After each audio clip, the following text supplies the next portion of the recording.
हरे कृष्ण। तो आप सबका पुनः आज के सत्र में स्वागत है।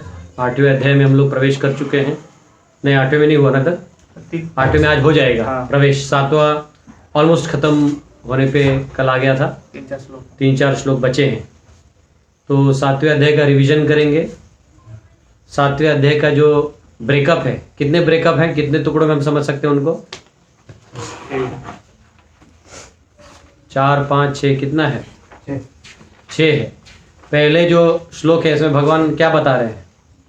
हल्का रिवीजन, फास्ट फॉरवर्ड रिवीजन, बताइए क्या बता रहे हैं? भगवान बता रहे हैं कि ये सारे जो शक्तियां हैं, चाहे वो परा हो हाँ या अपरा हो, ये कहाँ से, इनका स्रोत कौन है? भगवान है। तो कुछ भी भगवान से भिन्न नहीं है, न वो एक है। तो अगर हम ये धारणा रखते हैं कि सब कुछ एक है तो भी गलत है, और ये सोचना कि सब कुछ सेपरेटेड एनर्जी है, वो अलग ही चल रहा है और भगवान अलग है, तो ये भी गलत है। भगवान थरो कंट्रोल में है और अनादि काल से कंट्रोल में है, और जब तक रहेगा ये उन्हीं का रहेगा, ये टोटल कंट्रोल में रहेगा। तो आप ऐसा मत सोचिए कि आप भाग के जा सकते हैं।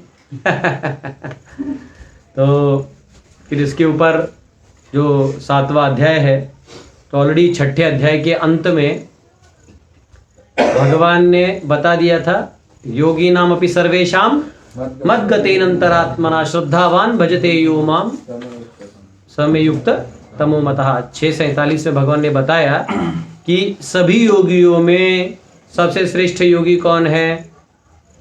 तो वो योगी जो श्रद्धा पूर्वक मेरा भजन करता है।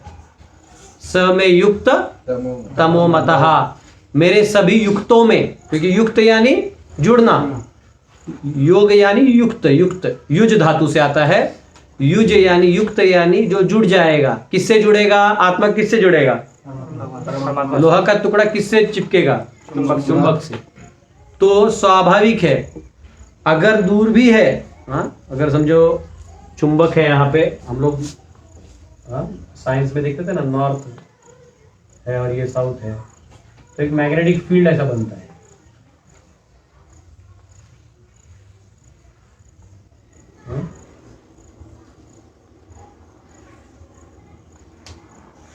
ऐसा मैग्नेटिक फील्ड बनता है।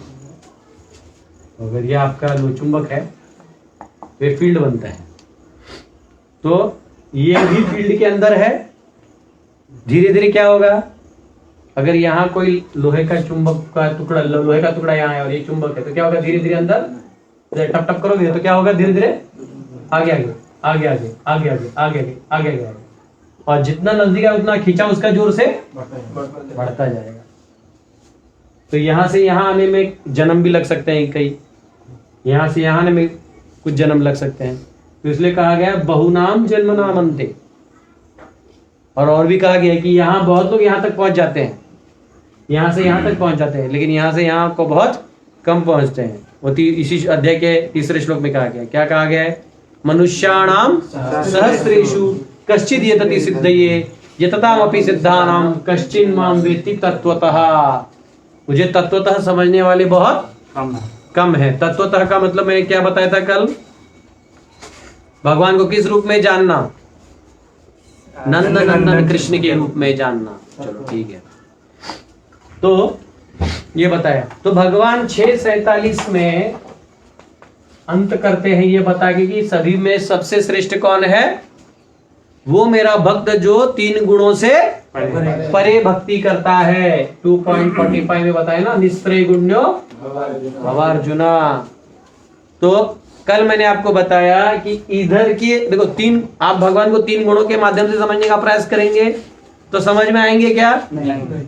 आप बोलोगे कब भगवान जन्म लिए, कब भगवान खाना खाए, मैं कब इधर आया? तो आप नित्य बद्ध हो, क्योंकि संसार नित्य है और आप बद्ध हो, तो आप क्या हो? नित्य बद्ध हो। तो भगवान कहते हैं कि अर्जुन, पहले फिर वो 7वें अध्याय का पहला श्लोक चालू करते हैं। क्या कहते हैं? इसके पीछे नहीं बैठने का, सामने बैठने का। सातवें अध्याय के पहले श्लोक में भगवान क्या कहते हैं? इसकी महानता को बताते हैं। क्या बताते हैं? क्या बताते हैं? मई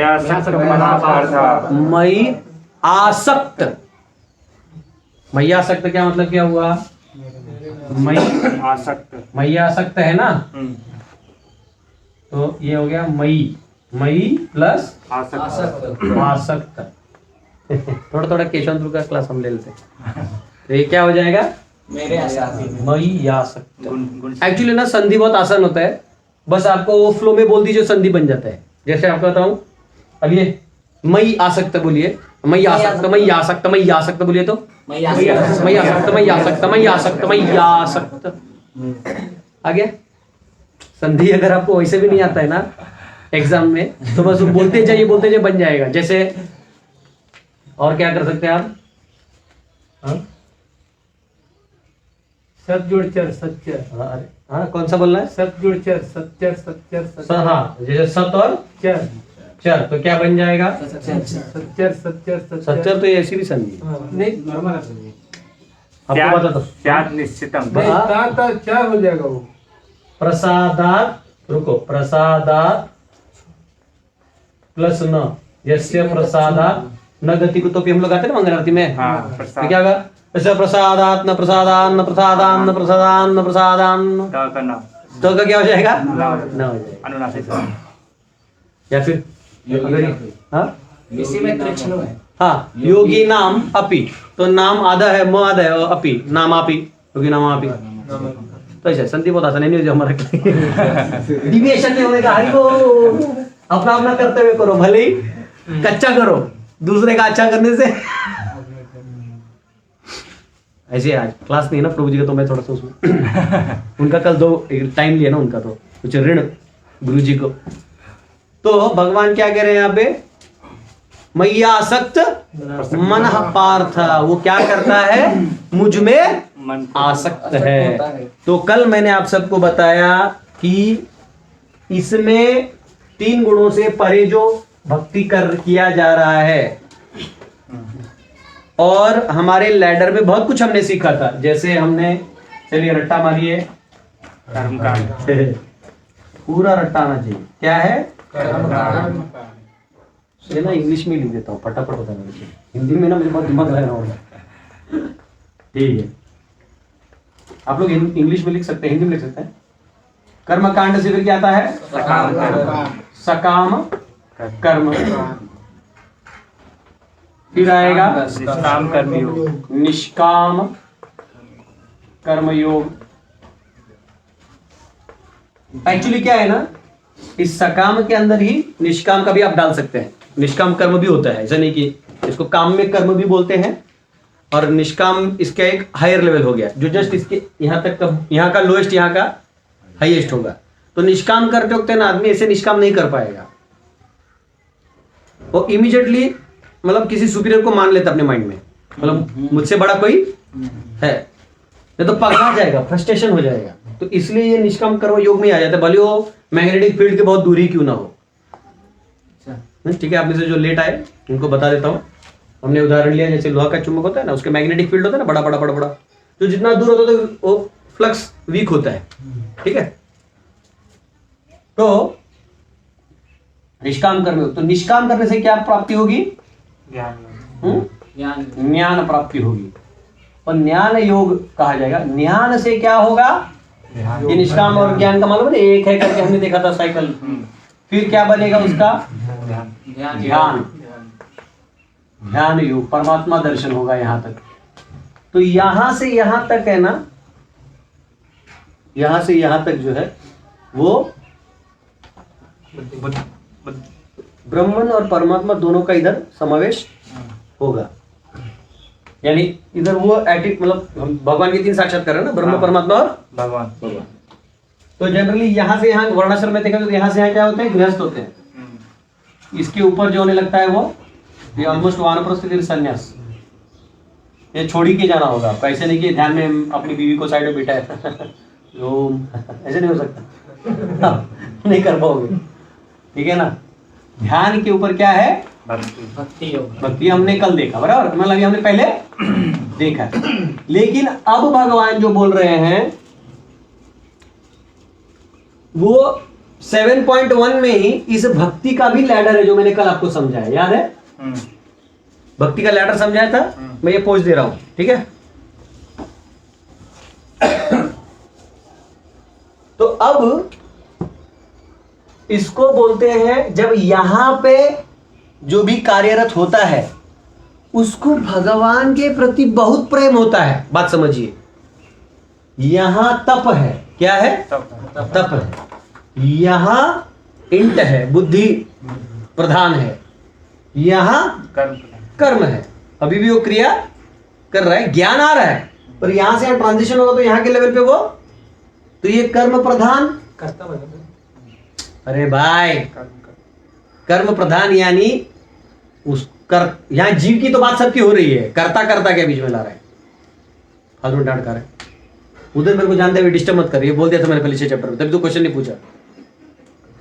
डिस्टर्ब मत करो, ऊपर जान दो मेरे को, पहला लैडर के ऊपर चढ़ दो, सांप सीढ़ी में ऊपर ही नहीं जाने देगा तो मेरे को हर बार मेरे को पता था रिवीजन ही चल रहा है, ऐसे नहीं होगा। कितना आया था मेरे को गीता में? 87 आया था ना, फिर क्यों पूछ रहे हैं? इतना इजी पेपर निकाला था, ठीक है? रोने का नहीं है।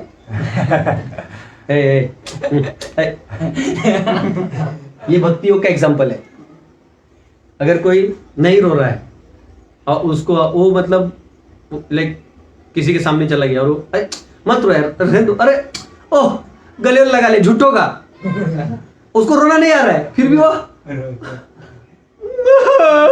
चालू हो जाएगा, उसको हाथ लगा लेने से मत रो, अरे वो रोना चालू कर देगा। ये भक्ति है।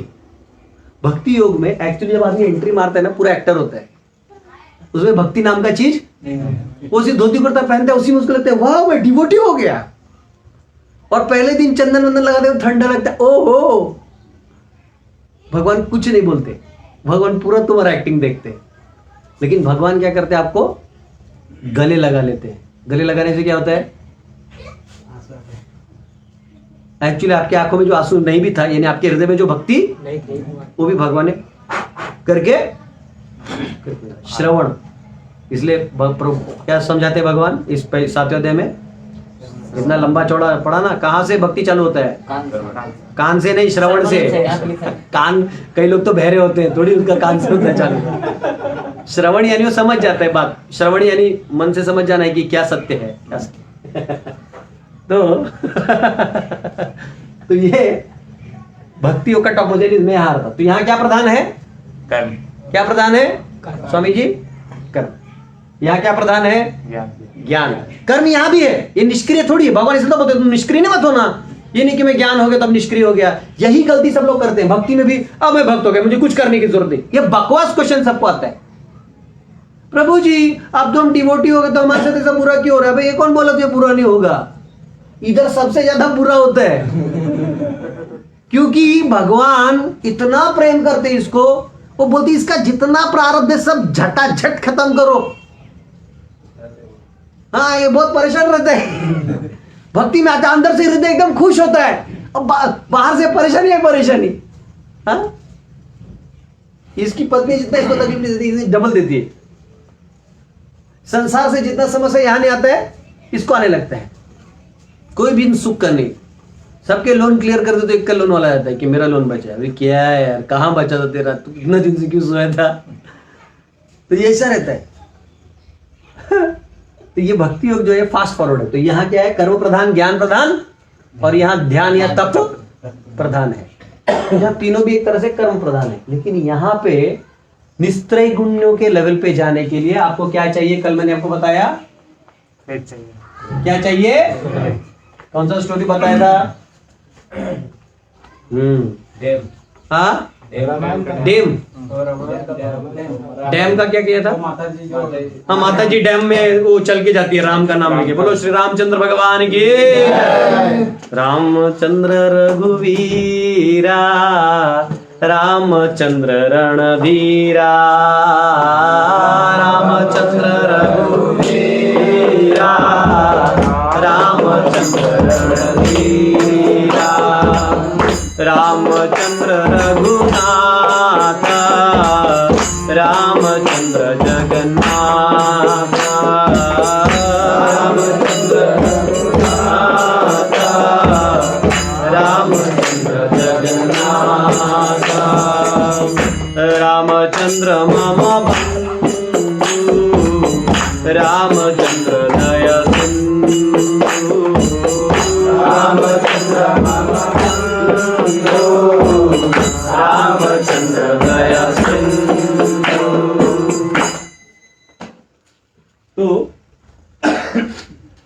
तो ये जो है श्रद्धा पे जाता है। और एक मैंने कहानी बताया था, स्टोरी बताया था इसी एलोगोरिकल। कौन सा? पहाड़ से गिरता है ना, रस्सी पकड़ता है और बोलता है क्या, भगवान बचाओ। इन भगवान पे फेथिर, भगवान बोलते हाथ छोड़ दो मैं पकड़ लूंगा, वो छोड़ता ही नहीं। सुबह देखा था अजी टंगा हुआ है, और जमीन से कितना 5 इंच ऊपर रहता है। ऐसा है। तो ये भक्ति योग जो है कहां से चालू होता है?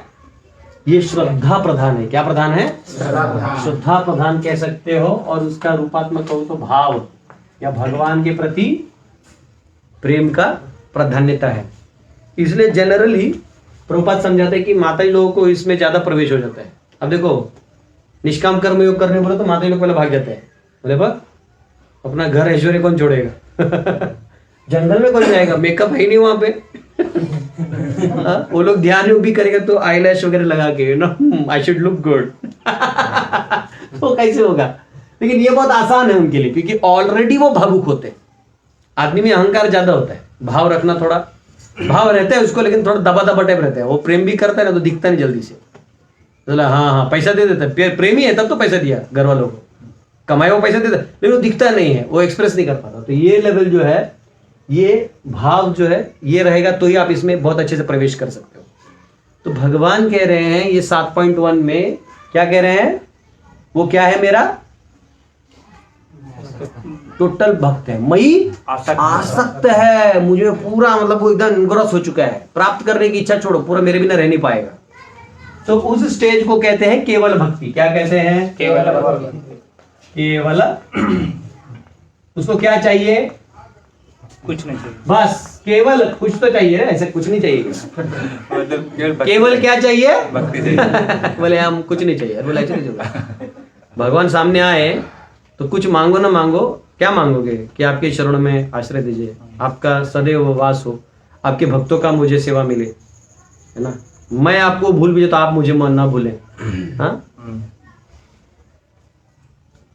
तो ये क्या कहते हैं इसको? केवल भक्ति।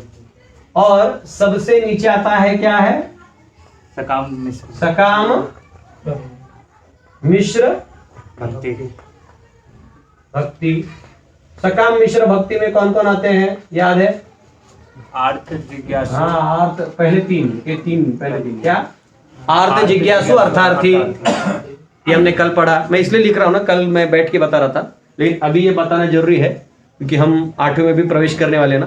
तो वो कौन से भक्तियों के कहाँ चर्चा हो रही है ये समझने के लिए बहुत जरूरी है। जैसे ये लैडर, ये देखो, ये लैडर यहां से यहां तक ले गया आपको, ठीक है, लेकिन भक्ति के सामने मत लगो, रहने दो, ऐसे अच्छा लग रहा है, रहने दो, लगे तो मैं बोल दूंगा, अभी रहने दो उसको। तो जब आप इस स्थिति पे पहुंचते हो ना, तो ये एकदम छोटा लगने लगता है। कैसे? आप इसको गिनते तक नहीं हो। तो इसको बोलते हैं गुणीभूत भक्ति। क्या बोलते हैं? गुणीभूत। और इसको बोलते हैं प्रधानीभूत। क्या बोलते हैं? प्रधानीभूत भक्ति। इसका मतलब क्या है? यहां गुण जो है, क्या कौन से गुण? ये गुणों का और आपके भी गुणों का, क्योंकि आपकी भी जो क्वालिटीज है, गुणों का इधर ये प्रोमिनेंस है। भक्ति इसमें है, नहीं ऐसा नहीं, अन्यथा आदमी कहीं से कहीं आगे बढ़ ही नहीं पाएगा। ज्ञान मतलब क्या? भगवान के बारे में पता चला तो आपको वो तो होगा ना कि अरे मेरे प्रभु इतने महान है, फीलिंग आएगा कि नहीं? लेकिन उन्हें शरणागत टोटली हो जाना है, वो यहां पे आ जाएगा। तो ये भी बहुत लोग होते हैं, तो इसको कहते हैं गुणी भूत और ये इसको कहते हैं प्रधानी भूत। इस प्रधानी भूत के ये लेवल है। क्या लेवल है? सबसे छोटा क्या है? सकाम। अब अर्थो, अर्थार्थी और ज्ञानी, इनमें क्या फर्क है? इनमें क्या साम्य है? तीनों सकाम करते हैं। तीनों की इच्छाएं हैं। क्या है? इच्छाएं। क्या क्या इच्छा है? जिज्ञासु क्या चाहता है? उसे जिज्ञासा है, उसे पता ही नहीं आप लोग क्या कर रहे हैं। वो किसी लाइक छोटे छोटे बच्चे को गाते हुए सुन लेगा कहीं किसी प्रोग्राम में ऐसे भक्ति के गीत, तो उसको वो होने लगता है, अरे कैसे इसको इतना रस है, कहां से आया? जैसे मोबाइल में टिंग टोन नहीं आता था बहुत पहले, जय जनार्दना कृष्ण राधिका पते, आहा, वो सुनते ऐसा दिल पिघल जाता है। जबकि कौन है वो बच्चा, किसको देखा नहीं है ना, ऐसा लगता है उसको उसके पांव पकड़ लो। हाँ, जन विमोचना कृष्ण जन्म मोचना, आहा, कितना अच्छा लगता है। हाँ, वो एक हरियाणा का एक सॉन्ग है ना, आप लोग यूट्यूब पे भी देख सकते हैं। कौन सा? मेरे यार सुदामा रे भाई घना दिना में आया। अब वो हरियाणा का लैंग्वेज आपको समझे ना समझे, लेकिन सुदामा और कृष्ण का जो ये टोन में भी चल रहा है, उस टोन से भी बहुत कुछ एक दोस्ती का वो व्यक्त हो रहा है। कृष्ण और सुदामा के बीच के दोस्ती का भाव व्यक्त हो रहा है। तो सुनते ही आंखों में आंसू आ सकते हैं। तो ये क्या हो जाता है वहां पे, ये भक्ति हाइट हो जाता है। तो अब जो जिज्ञासु जिज्ञासा करती सब, कहां ये क्या है, मुझे जानना है। तो फिर वो कहां जाता है? भक्तों के पास जाता है, क्योंकि ज्ञानी के पास भी चला जाएगा ना गलती से वो। कभी कभी लोग क्या करते हैं, भक्ति खोजने के लिए ज्ञानियों के पास चले जाते हैं। यहाँ पे ये लोग एकदम पका देता है ना कि ब्रह्म में जिज्ञासा की भाव को तत्पर रखते हुए अपने निष्काम अचल भाव को, आई बोलते ये सब छोड़ो, अरे ये सब नहीं था वो। फिर वो वहां ज्यादा दिन टिकता नहीं, वो एक दो दिन नोटबुक लेके चला जाएगा, डायरी देखेगा कुछ और ही चल रहा है। एक बार मैंने गीता पढ़ा एक जगह, वो मराठी में ना यूट्यूब पे, तो एक जगह पढ़ाया था कराड़ में। तो वहां एक माता जी है जो 16 बार अलग अलग प्रॉपर, जो बड़े बड़े होते हैं ना, जो नॉलेजेबल लोग होते हैं, उनसे प्रॉपर पढ़ा है सब। लेकिन बोले, जब वो मेरा सुनी तो बोले, अरे आपने एक लेक्चर में डायग्राम बताया ना, ईश्वर जी प्रकृति सब बता दी, सारे 18 अध्याय एक साथ घुसा दी उसके अंदर। बोलते अगो भाई एवढं सोपं है? बोले इतना आसान है? मैं 16 अलग अलग प्रोग्राम कर चुकी, मैं हजारों और लाखों रुपए दे चुकी, मेरा एक ही काम था, मेरे को गीता समझना है। बोले मैं जहां भी गीता होता मैं चली जाती हूँ। वो बोले ये सुनने के बाद में क्लियर हो गया कि वो सब जो था वो वर्ड जगलरी था। क्योंकि क्या होता है ना, जो जनरली ज्ञानी लोग होते हैं ना, वो पहले 12 अध्याय तक अपना काम चला लेते हैं वर्ड जगलरी में, आज 13वें में जाके फंस जाते हैं। क्योंकि 13वें में जो शब्द हैं वो इधर के शब्दों को जो उन्होंने ट्रांसलेट किया रहता है मैच नहीं करते, तो अटक जाते हैं। फिर उनका इतना दिमाग गर्म होता है, फिर बोलते हैं असंभव है समझना। और भक्त जो है वो एज इट इज बोलता है, वो पहला चैप्टर भी जानता है, छठा भी ढंग से जानता है, 13वां तो स्मूथली आगे भी। तो ऐसा कोई विषय ही नहीं जो भक्त नहीं जानते। कई बार लोग भक्तों क्या समझते हैं, ज्ञानी लोग सेंटिमेंटल, हाथ ऊपर करते नाचते रहते हैं, हॉरी बोल करते रहते हैं। उनको पता नहीं हम हॉरिबल लोग हैं हॉरिबल जीवन भी कर देते लोगों का। तो ये कह रहा था मैं, तो ये जो बाकी लोग, इनकी क्या इच्छा रहती है? जिज्ञासा रहती है, या कुछ इनको कुछ चाहिए तो भगवान के पास जाते हैं। लेकिन इनको भगवान पे बहुत भरोसा रहता है, बहुत भरोसा रहता है, इसलिए ये यहां पे जाते हैं। अगर भगवान पे भरोसा न हो तो कहां पहुंचेगा वो? अब जो जिंदगी से परेशान है, फ्रस्ट्रेटेड है, ज्ञान नहीं है, तो यहां खोजेगा, इधर के माध्यम से काम करने की कोशिश करेगा।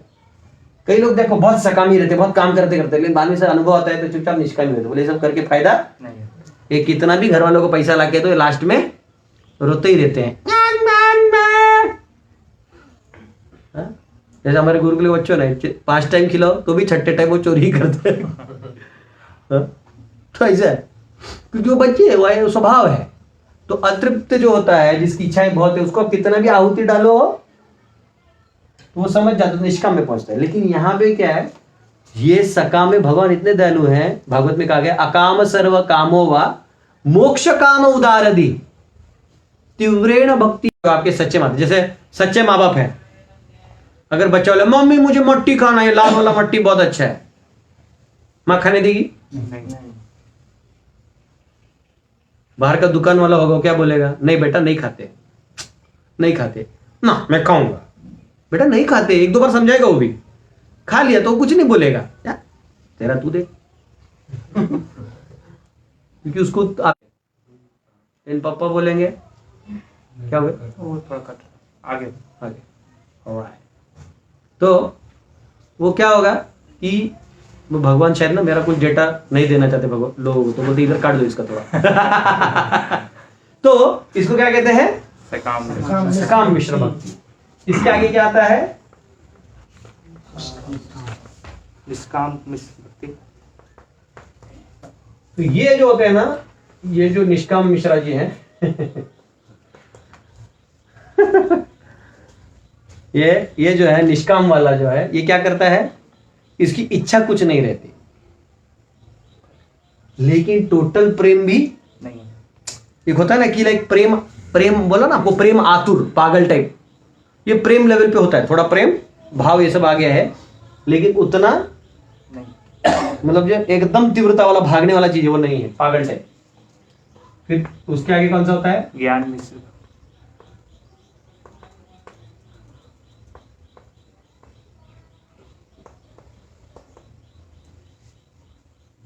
फिर ध्यान या योग मिश्र ध्यान, भक्ति। योग मिश्र।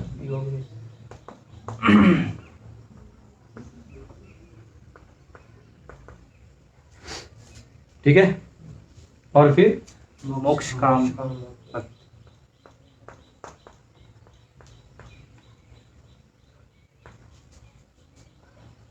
मिश्र नहीं है, ये डायरेक्ट मोक्ष काम की बात कर रहा है।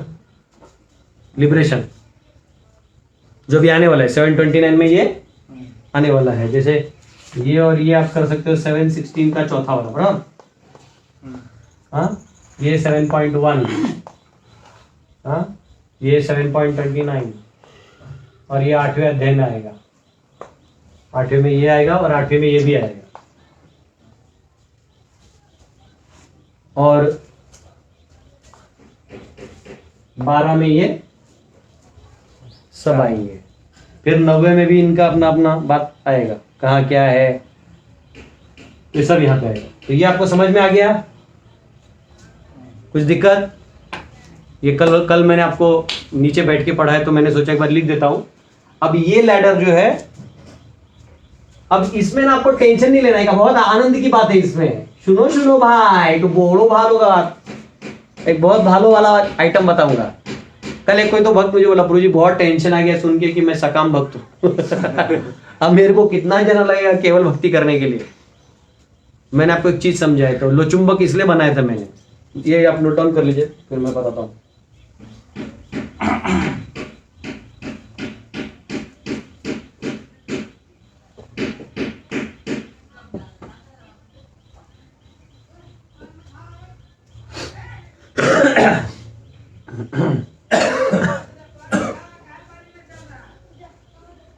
तो क्या समझाया था मैंने? लोचुंबक में जितना टैप मारिएगा वो क्या होता है, नजदीक नजदीक जाता है। और जब वो लास्ट वाले इसमें आता है ना, तो क्या होता है, सट करके चिपक जाता है। आपको दिखता भी है क्या? इतना फास्ट चिपकता है।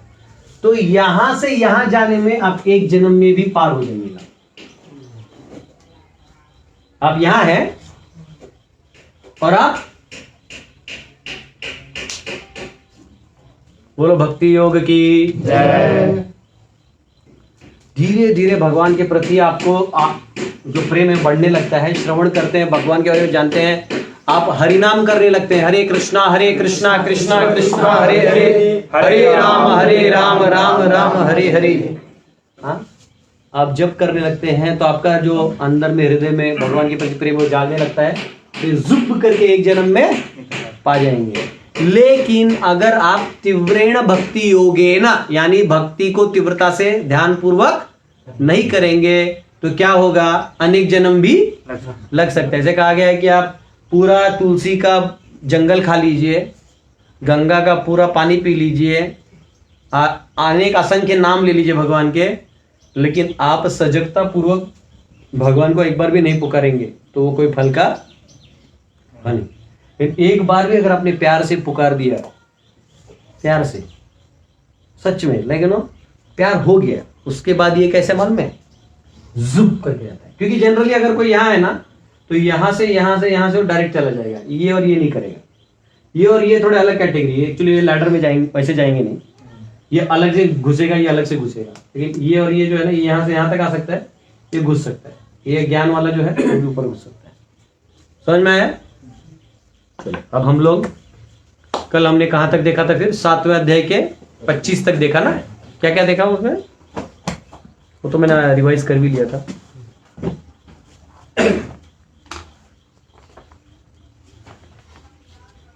और भगवान कहते हैं उदारः सर्वे थे, ये सारे है ना, ये उदार हैं, इनको इनके साथ तुलना मत करना। ये ना मतलब मनुष्यानाम सहस्रेषु कश्चिद यतति सिद्धये यत्तामपि सिद्धानाम कश्चिन माम वेत्ति तत्वतः। कई है जो यहाँ से लेके यहाँ तक फिर परमात्मा को देख पाते हैं, उनमें से जो है कई बहुत रेयर है। तो कोई भक्ति मार्ग में जुड़ा है, समझ लो कि उसने सारे तप सब किए हुए हैं, अन्यथा उसे मौका मिल ही नहीं सकता। समझ में आ रहा है? तो ये लाइन है, ठीक है।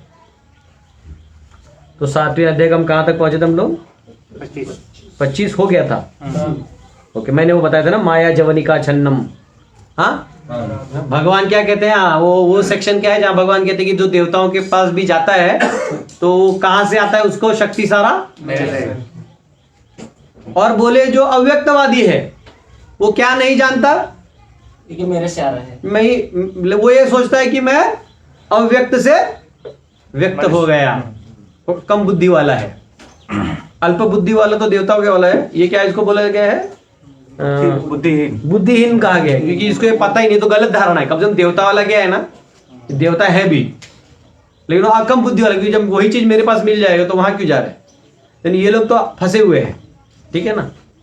तो वो बताते हैं, भगवान क्या बोलते हैं, ऐसे लोगों को मैं क्या करता हूं, ना हम प्रकाश सर्वस्य योग माया समावृतः मूढ़ोयम नाभिजानाति लोको मामजम अव्ययम। वो कहते हैं कि ऐसे जो लोग हैं मुझे नहीं जानते कि मैं अजम और अव्यय हूं, और मैं खुद ही मेरे योग माया शक्ति से उनके ऊपर आवरण डाल देता हूं। भगवान की माया दो प्रकार की है, योग माया और महामाया। तो महामाया जो है वो आपके कर्मों के हिसाब से कार्य करती है, और योग माया जो है वो आउट ऑफ द भगवान के विल से होता है। वो मतलब नहीं देना चाहते आपको, तो फिर तुम कुछ भी कर लो, वैसा है। क्योंकि महामाया आपको भगवान न दिखाती है न छीनती है, वो आपको भ्रम में डाले रहती है। उसका काम है आपको, लाइक मोबाइल एंड्रॉइड गेम की तरह हो, आप वो गेम्स खेलते ही रहो, वो उतना ही काम करेगा। मोबाइल आपको खाना खाने से रोक सकता है क्या? मोबाइल गेम है, आपको आकर्षित कर सकता है, लेकिन खाना खाने से नहीं रोक सकता। वैसे ही आत्मा को भगवान को प्रेम करने से माया नहीं रोक सकती, लेकिन भ्रम में डालने का काम कर सकती है। तो ये बॉलिंग टीम है और ये बैटिंग टीम है, तो रन बनाने को नहीं रोका है, लेकिन भगवान ही रोक दे, अंपायर ही बोल दे कि अभी गेम बंद होगा तो बंद होगा, फिर उसके बाद बॉलिंग कितना भी प्रैक्टिस कर लो तुम, कोई फायदा नहीं। तो वैसे भगवान जो शक्ति से रोकते हैं उसको बोलते हैं योग माया शक्ति। कोई दिक्कत? ऑलराइट। महामाया उनका तो काम है। महामाया दुर्गा देवी करती है और योग माया सुभद्रा महारानी करती है। जय योग माया जय सुभद्रा, जय योग माया जय योग माया से कुछ भी हो सुभद्रा। सकता है, लेकिन डायरेक्ट भगवान के थ्रू। हाँ, भगवान वो जो करते भी हैं तो आध्यात्मिक कारणों से लेके करते हैं, बंधन के कारणों से नहीं। मतलब उसमें कर्म रिएक्शन वगैरह कोई लेना नहीं, वो बस इतना ही है कि ये हायर लेवल तुमको चखने नहीं मिला, फंसा है तुम नहीं फंसा है। जो ये सोचेगा भगवान अव्यक्त है, हम मतलब वो मानता ही नहीं, तो फिर भगवान आके क्या करेंगे?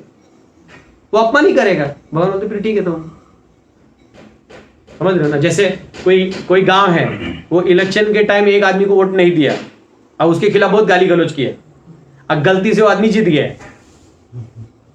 फिर वो आप उसके साथ जाइएगा, उधर का गांव का आदमी वहां जाएगा मदद मांगने के लिए कि हमारे यहाँ कुआं खोदवा दीजिए करिए, वो मतलब, और वो भी कुछ नहीं बोलेगा, क्योंकि वो जानता है कि यहाँ से वोट नहीं मिला था और ये लोग शायद मुझे प्रेम नहीं करते, तो रैली भी वहां से नहीं निकलता हूं। फिर तो जो सरकारी कंपलसरी अनुदान है हर गांव का, वो उसको दे देता है, वो कुछ नहीं बोलता। मतलब उस गांव का समझो 1 लाख रुपया महीने का कुछ जाता है, समझो डेवलपमेंट के लिए, वो साइन मार देगा, लेकिन वो खुद नहीं जाएगा। जहां उसको वोट मिला है वहां वो खुशी खुशी जाएगा और बोलेगा और क्या क्या हुआ, खुदा की नहीं टाइम पे, मतलब उधर पर्सनली रहेगा। तो ये लोग भगवान को व्यक्ति मानते ही नहीं है, अव्यक्त को ही संपूर्ण मानते हैं। तो फिर वो बोलते हैं फिर जब तू मुझे मानता ही नहीं तो मैं वहां जाके क्या करूं? बात समझ में आया? तो ऐसा नहीं कि वो नफरत करते हैं, भगवान बोलते तेरी इच्छा नहीं इसलिए मैं नहीं आता। तू इच्छा कर ले मैं। अच्छा भगवान क्या कहते हैं कि इनसे बड़ा कौन है? ये है, ठीक है। और इसका भी वर्णन वहां पे करते हैं, याद रखना। अभी इसके बारे में और इसके बारे में अभी चर्चा नहीं हुआ, लेकिन अभी इसका चर्चा होने वाला है थोड़ी देर में, और इसका चर्चा अगले अध्याय में होगा, और ये चर्चा ऑलरेडी हो गया और इसके में डिटेल होगा, और आगे तो इसी का यही फिर केवल भक्ति मस्त तगड़ा चलेगा, ठीक है। ओके। ओम अज्ञानतिमिरन्धस्य ज्ञानाञ्जनशलाकया चक्षुरुन्मिलितं येन तस्मै श्रीगुरवे नमः। नमो ओम विष्णुपदाय कृष्णपृष्ठाय भूतले श्रीमते भक्तिवेदांत स्वामिनिधि नामिने नमस्ते सरस्वते गौरवाणी प्रचारिणे निर्विशेष शून्यवादी पाश्चात्य देशतारिणे।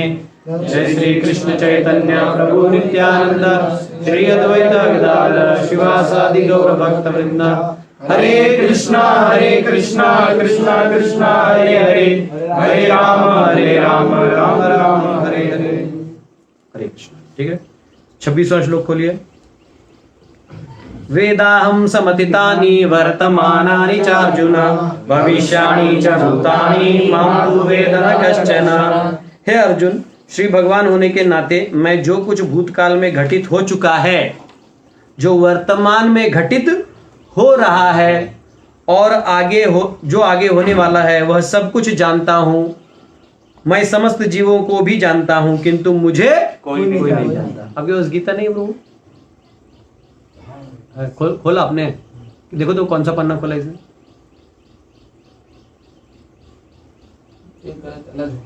तुम ऐसे बुक खोल के बैठ गया है। खोलो, सीखो लोगों से कैसे कैसे कौन सा अध्याय खोलते हैं, श्लोक नंबर कैसे खोलते हैं। हवा में खोल के बैठे थे। हाँ, कोई बात नहीं, ये सीखो। मतलब हम ये कह रहे हैं कि ये चीज सीखो, ये नहीं कि अल्लाह की तरह बैठे हो बस देख रहे हो। ठीक है, नया है इसका मतलब नहीं कि जिज्ञासा नहीं होनी चाहिए, है ना। हरे कृष्ण। तो यहां भगवान क्या कह रहे हैं? वेदाहम समतितानि। समतितानि यानी सब कुछ। समतितानि वेदाहम समतितानि, मैं सब जानता हूं। क्या क्या जानता हूं? भूत भी जानता हूं, भविष्य भी जानता हूं और वर्तमान भी जानता हूं। यानी भगवान क्या है? त्रिकालदर्शी। ऐसे लोगों के क्या कहा जाता है? जो तीनों कालों को जानते हैं क्या होने वाला है। एक्चुअली लोग बोलते कैसे हो सकता है, ये बहुत आसान है। एक्चुअली अगर आपको एल्गोरिथम पता चल गया ना तो आप इजीली बोल सकते हो। जैसे फॉर एग्जांपल अब यहाँ ये आपको एल्गोरिथम पता है बराबर, तो कोई बोलेगा प्रभु जी मैं वो हवन करवाना चाहता हूं जिससे मैं बहुत अमीर हो जाऊं, मुझे अच्छे बच्चे हो, ये वो फलाना ढिमका यहाँ पे कर्मकांडी है। तो बोलता है मैं वो हवन करवाने वाला हूं प्रभु जी। तो समझ जाना कि भी करवाएगा बाद में परेशान होना। क्या होने वाला है? क्योंकि वो हवन करवा करके ब्राह्मणों को दक्षिणा दे के कर करके जो फल मिलेगा उसका भोग करने का भी टाइम इसको नहीं होते। परेशान होकर बोलेगा बंद करो ये सब, जो मेहनत से अपना आ रहा है वैसे खाओ। तो मेहनत करेगा, करते करते करते या तो इसी जन्म में तो किसी जन्म में इसको समझ में आएगा। क्या समझ में आएगा? यही सब करना। क्या है ये, ईमानदारी से सब कर रहा हूं फिर भी जैसा मैं चाहता हूं वैसे कुछ होता नहीं। सोचे मैं सिर्फ करूंगा और फल की आशा नहीं, दुख देता है। ये लैडर अपने आपको समझ, आपको लैडर मालूम है तो आपको मालूम है 1 के बाद 2 आएगा, 2 के बाद 3 आएगा। जैसे कोई छोटा बच्चा होता है बोलता है आपको मालूम है अंकल फोल के बाद क्या आता है? आप बोलो बेटा फाय। वो अंकल को सब पता है। अंकल को क्या नहीं पता है? वो स्कूल में पहली दूसरी तो पास की है, लेकिन उतना तो उसको भी आता है। उसके बाद 10 होता है। कोई मैथमेटिशियन है, विजार्ड है एकदम, उसको साला सब वो मालूम है एकदम, एल्गोरिथम्स सारे, उसको इक्वेशंस मालूम है कि कहाँ से क्या होता है। उसके बाद जाके बोला मालूम है ये बल्ब अगर अभी जलेगा तो कितना देर बाद और कितने साल बाद इसका टंगस्टन खराब होगा। तो बोलता है 4 साल बाद। कितने ग्राम का टंगस्टन है? बोले 3 ग्राम का है। 4 साल बाद देखिए 4 साल बल्ब फूटी, अरे बाप रे पहले से जानता था। उसका इक्वेशन है भाई, टंगस्टन में कितना टाइम वो करंट पास होगा तो कितना उसका हीट होगा, कितना रस। कुछ इंपॉर्टेंट बात करना है तो मैं समझ आता हूँ इसने पति से लड़ाई की है और ये किसी और को बोलेगी तो और घर में लड़ाई होगा, इसलिए इधर बोल रहे जहाँ जो जानता ही नहीं उधर प्रॉब्लम की, मतलब तो ऐसा होता है। तो पहले होता है हाँ माता जी ऐसे ही प्रॉब्लम है तो आप चिंता मत करिए, अपने कर्तव्यों को करिए। हमारा भी टेंशन है, हमको स्टैंडर्ड आंसर देना, कोई नया आंसर नहीं देना है। नहीं माता जी आप रोज पहाड़ फोड़िए, कोई बोलने की जरूरत नहीं है, आप कर्तव्यों को करिए, ये करिए। समझ रहे हो? तो क्या है, अगर आपको लॉजिक मालूम है तो त्रिकाल तो भगवान, चलो हम तो जीव हैं, हम लोग भले वो लॉजिक समझ के भी एक लेवल तक ही समझ पाएंगे, बराबर ना। अब भगवान ये कहां जानते हैं? भगवान सारे लॉजिक के क्रिएटर हैं, एल्गोरिथम के क्रिएटर हैं, उनको क्या प्रॉब्लम है? कुछ लोग बोलते हैं तो इसका मतलब प्रभु जी भगवान जानते हैं हम भगवत धाम कब आएंगे। भगवान जानते कि नहीं जानते? जानते हैं। अरे फिर तुम्हारे फ्री विल का किधर चांस बचा? तुम्हारा फ्री विल भी तो है। लेकिन भगवान उनको इंटरफेयर नहीं, फ्री विल भी तो वही देते हैं ना। नहीं फ्री विल तो फ्री हो गया ना, वो आपका हो गया, छोड़ देते हैं, कुछ नहीं बोलते। इस ब्रह्मांड में जितने जूते लात मारने हैं, खाने हैं, खाओ, कोई दिक्कत नहीं। जानते हैं कि नहीं जानते? अगर वो जानते ही हैं तो फिर हमको क्या टेंशन है? अगर उनका क्लियर है कि इस XYZ जन्म में आ जाएगा तो भोग करते रहो लास्ट वाले में आ जाएगा आपका नंबर। वो अपनी शक्ति लेकिन यहाँ तो लिखा है कि वैसे करोगे तो मतलब तो असंख्य जीवन भी रहोगे, तो ऐसा नहीं करोगे भक्ति वक्ति तो नहीं जा पाओगे। फिर कमेंट में लिख के बताइए ऑनलाइन वाले, कल इस पे चर्चा किया वो जाएगा। अपनी शक्ति से इस चीज को ढक देते हैं ताकि ढकने का बात नहीं, मैंने क्या पूछा, क्यों जाए। त्रिकालदर्शी का होता है, तू क्या कर रहा है ना, ज्यादा ये कमेंट्री पढ़ने का प्रॉब्लम है। ये पिछले वाले श्लोक को इधर लाके ढक रहा है। वो ढकने वाला अव्यक्तवादी के लिए था, यहाँ ढकने। कोई जानते हैं, यहाँ लिखा ना वेदांत संहिता में, यहाँ बोलते भूत भविष्य जानते हैं। मैं जानता हूँ बराबर, तो मतलब जानते हैं, तुम ये कह रहे हो जानते हैं, तो मतलब जब नंबर है तब वो आ जाएगा, तुमको भक्ति वक्ति करने की जरूरत नहीं करना की जरूरत है, करेगा तभी तो जाएगा, नहीं करेगा तो जाएगा। ठीक है, जवाब देना, ठीक है। 1 लाख रुपया मिलेगा, 1 लाख कितना? 1 लाख। ठीक है, समझ में आया? भगवान क्या कह रहे हैं? वेदाहम समतितानि। हे अर्जुन मैं सब जानता हूं। इससे और क्या प्रूव होता है, जल्दी बताइए, और क्या प्रूव होता है? इससे और क्या सिद्ध होता है? हम सबसे अलग है। हाँ, भगवान का शरीर दिव्य है, हम लोगों की तरह नहीं है।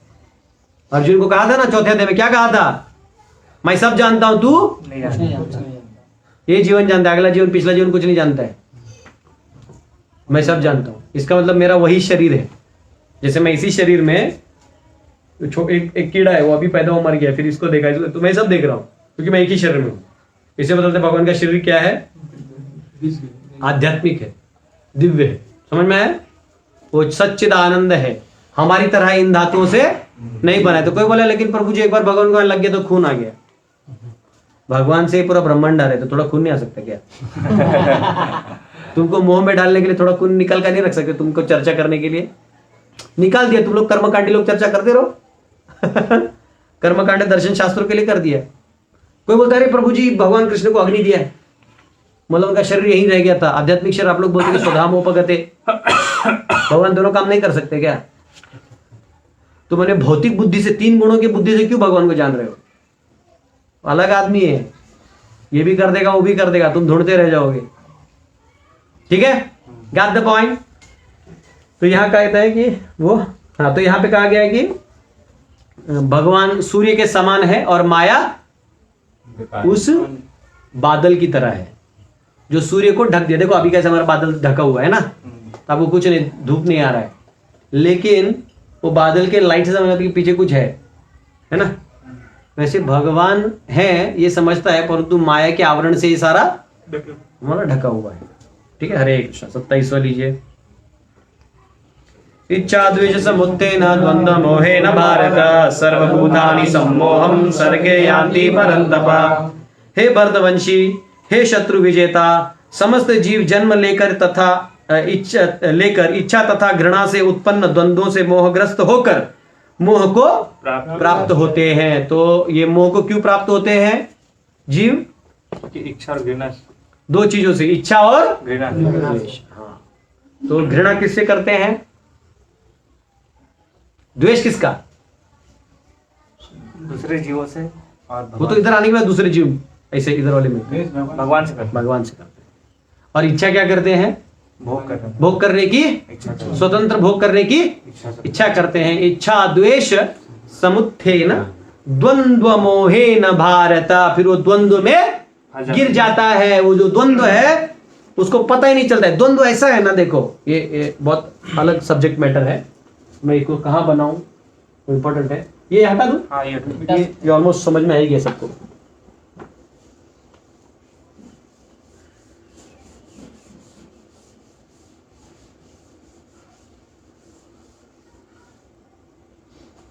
तो अब देखो, जीव क्या है? आत्मा है। द्वंद्व समझा आपको, वैसे द्वंद्व बहुत बड़ा सब्जेक्ट है, फिर भी समझिए। उसके ऊपर उसका क्या है? अहंकार। क्या है? अहंकार का लेप है। फिर क्या लेप है? अज्ञान। हाँ? बुद्धि।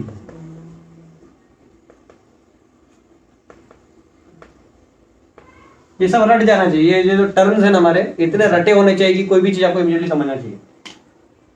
और फिर क्या है? मन। ठीक है। फिर क्या है? कोई बॉडी ले लो सारा। ठीक है, इसको बॉडी ले लो। वो ज्यादा उसको डिटेल करेंगे तो आप इसको डिटेल करते जा सकते हो, कोई दिक्कत नहीं। इसलिए मैंने जानबूझ के ये बनाए हैं, ये बनाए हैं, ये बनाए हैं, ये बनाए हैं। अब इसका जोक देखो। ईगो ऐसा चीज है ना, ये भगवान को खोज रहा है। किसको खोज रहा है? ये एक्चुअली आनंद खोज रहा है। क्या खोज रहा है? आनंद। तो आनंद तो कहाँ है? भगवान में है।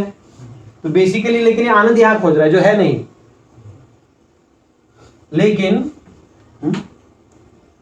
जैसे मायावादी लोग होते हैं ना, उनके नाम में लास्ट में आनंद होता है। एक्चुअली उनकी फिलोसफी में कोई आनंद नहीं होता ना, उनको कहीं आनंद नहीं मिलता, इसलिए कम से कम नाम में आनंद रख देते हैं। उनके नाम में कम से कम आनंद रहते हैं। वैसे हमारे दो आनंद है हमारे आश्रम में। मजाक कर रहा है ये, तो हमारा हड स्लो हो जाएगा। ईगो क्या करता है? आइडेंटिफिकेशन।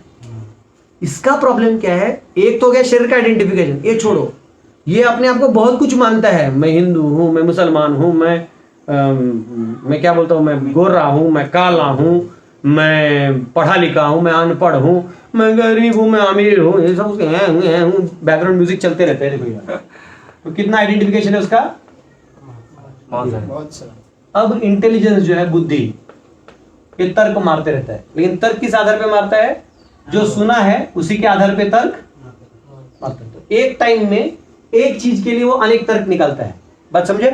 मतलब मैं हिंदू हूं तो ये लोग हम पे अन्याय कर रहे हैं, भारत देश मेरा है, माँ भारती, फलाना ढिमका, एक में इतना निकल रहा है। तर्क आ रहा है ना दिमाग में।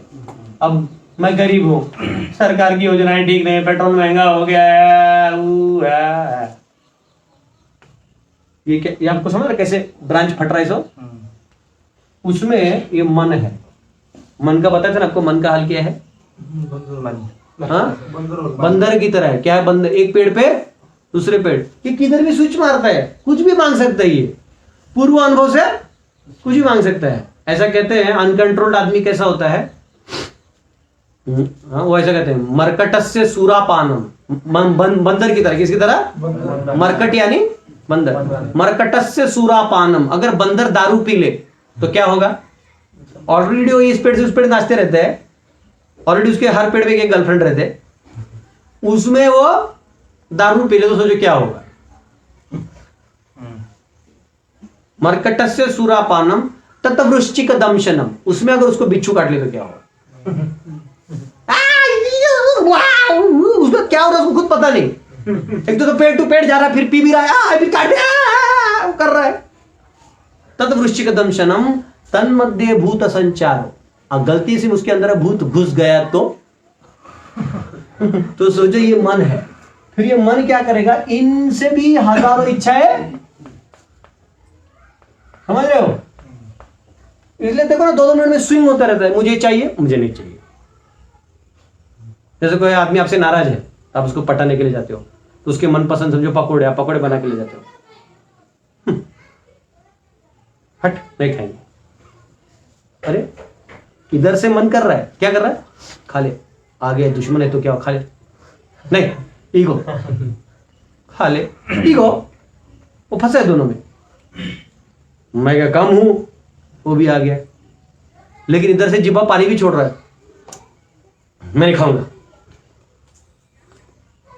मैं नहीं खाऊंगा।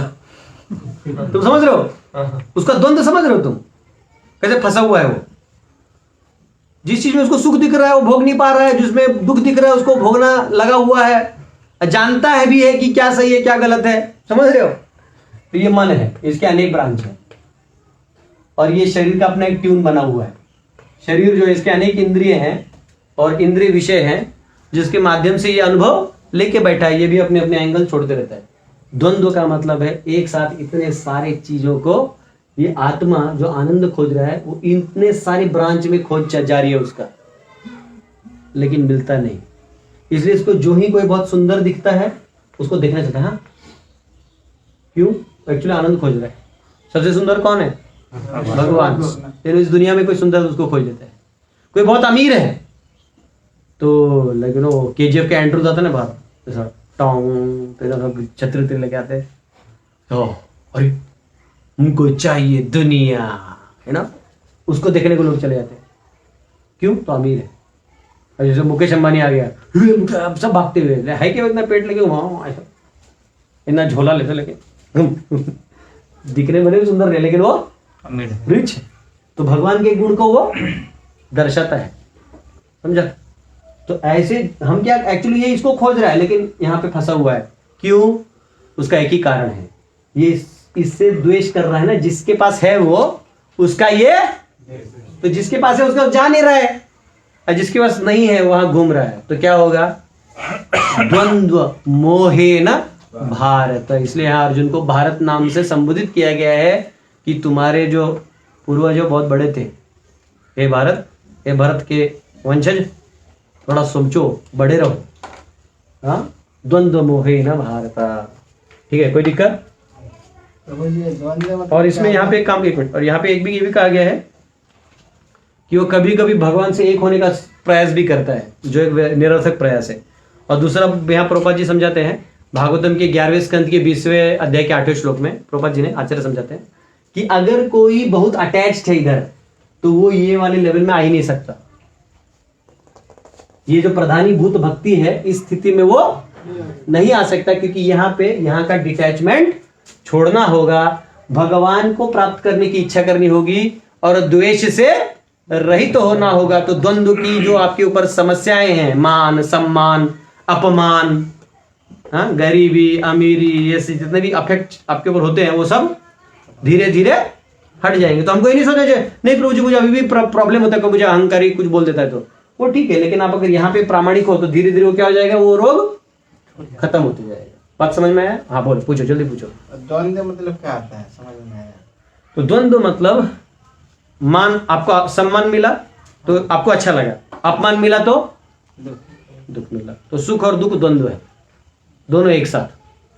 तो आपको सुख जो है उसका अनुभव हो रहा है, तो दुख का भी होगा, क्योंकि आपने सुख का अनुभव किया है तो दुख भी होगा। तो सुख और दुख कैसे डिफाइन होता है, आपके मन की इच्छा थी, पूरी हो गई तो सुख, नहीं हुई तो दुख। सिंपल बात समझ में। आपको रसगुल्ला भी चाहिए तो आपको सुख लगेगा, लेकिन आपको जुलाब हो गया, रसगुल्ला कोई दे दे तो इधर गुड़गुड़ा रहा है, तुम मुंह में क्या डाल रहा है। लेकिन हमारा ये लेवल पे क्या होता है, फिर भी मुंह से पानी छूटता है, पेट ठीक होता तो खा लेते। जिस दिन जुलाब होता है ना उस दिन कोई आपको चाउमीन वगैरह दिखाते हैं। वो भोग नहीं करने का भी एक अलग दुख है, मतलब भोग तो हुआ नहीं वो दुख, और भोग नहीं कर पाए वो दुख। अब बाकी सब कर पा रहे हैं और हम नहीं कर पा रहे, वो अलग दुख, वो द्वेष का दुख हो गया। क्या इसका हो गया? तो ये है, ये संसार ऐसा बना हुआ है। जैसे कोई लड़की बहुत सज धज के जाती है, वो क्यों जाती है? ताकि लोग देखे उसे, इतना जो खर्चा करती है, महंगे महंगे कपड़े पहनती है, मेकअप करती है, तो कोई देखे और देख के मेरे पीछे भी ना आए, मतलब तड़प तड़प के रहे, वो उसको अंदर से ये रहता है तो कोई पीछे लग गया तो प्रॉब्लम, अन्न नहीं लगा तो प्रॉब्लम। इसको बोलते हैं द्वंद्व। तो समझ रहे हो ना? कोई 6 पैक एब्स बनाता है, ऐसा बॉडी वॉडी तो चलता है, तो चाहते हैं लोग उसको देखें, है ना? इतना कट काय को मार रहा था तब या कर रहा था, ऐसा ऐसा ऐसा कर रहा है, क्यों? ताकि लोग देखें। लेकिन वो गधा मजूरी नहीं करना चाहता है। आपको जानते ना, ये जितने भी बॉडी बिल्डर बॉडी वॉडी बनाते हैं, इनका काम क्या है इतना बॉडी बना के? वो पब के बाहर जहां लोग दारू पीते हैं, वहां ये लोग बाहर बाउंसर की तरह खड़े रहते। सोचो तो, ना दारू पी पाते हैं और मिला क्या तो 100, 200, 1000 रुपए दिन का बाउंसर की तरह खड़े रहो, और उसको बचाओ जो खुद पी रहा है। हाँ, ये हाल है। एनीवेज, वो विषय अलग है। तो अब समझ में आया द्वंद्व मोहे ना भारत। ठीक है, 28 खोलिए। ये शाम तु अंतकथम पापम जनानां पुण्य कर्मणाम ते द्वंद्व मोह निर्मुक्ता भजन्ते माम दृढ़व्रतः। लेकिन अर्जुन क्या कह रहे हैं? वो कहते हैं जिन मनुष्यों ने पूर्व जन्मों में तथा इस जन्म में पुण्य कर्म किए हैं और जिनके पाप कर्मों का पूर्णतया उच्छेदन हो चुका है, वे मोह के द्वंद्वों से मुक्त हो जाते हैं और वे संकल्प पूर्वक मेरी सेवा में तत्पर होते हैं। तो संकल्प पूर्वक, ये इनकी बात हो रही है। इनकी बात हो रही है इधर से, समझ रहे हो? ये इनकी बात हो रही है। क्या कह रहे हैं? संकल्प पूर्वक होते हैं, क्या छोड़ने के बाद? ये शाम तु अंतगतम पापम। तो आपको याद है, वो तो अभी मैंने पूछ दिया, सारा लैडर मालूम है, पिछले वाला लैडर, उसमें पाप सब हट जाता था, निष्काम में पाप हट जाता था, ज्ञान में मालूम है ना अखिलम सब जल जाता है, जैसे लकड़ी जल जाती है, याद है ना उदाहरण?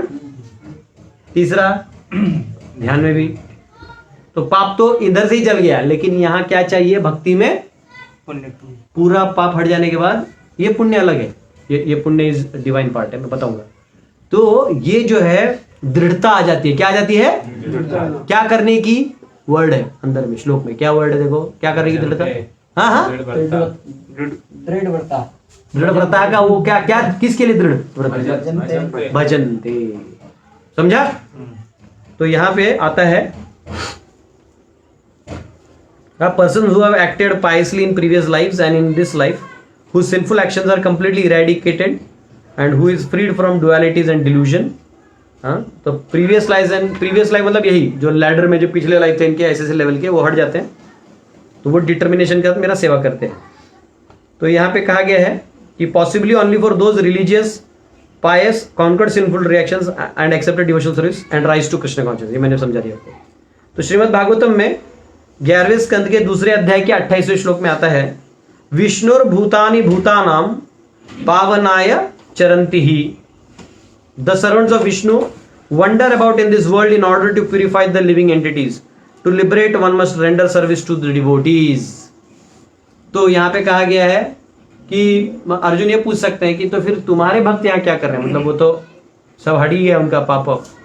तो बोले नहीं, फिर वो रुके रहते हैं। वो किसके लिए रुके रहते हैं? दूसरों के लिए, दूसरे के उद्धार के लिए। उसका उद्धार तो हो गया, वो यहाँ रुका है क्या करने के लिए? तुम्हें देने के लिए। वो निकल जाएगा, वो तुम्हारे पैसे, हाँ, तुम्हारा बंगला, तुम्हारे इसके लिए नहीं आया है। वो किसके लिए आया है? हमारे लिए आया है। वो सॉन्ग है ना, निकल तो मिलता तो बहुत अच्छा रहेगा वो। कौन महाजने पटाइया दिले तुमी। मैं अकेले गा लूंगा, फटाफट दे दूं। वो ए मन दुर्लभ संसार भीतरे पड़ियाछे आमी। वाह क्या सुंदर गाना है वो। ये वो भाव है कि भक्त जो है वो फिर केवल उद्धार, ये हो गया रहता है उनका, वो केवल उद्धार के लिए। ये प्रभुपाद जैसे बड़े बड़े भक्तों के लिए, जैसे भक्त आते हैं और हम सबका उद्धार करके जाते हैं। हमारे आचार्य हैं रूप गोस्वामी, सनातन गोस्वामी, इनकी महिमा है ये। मिला ए मन दुर्मति,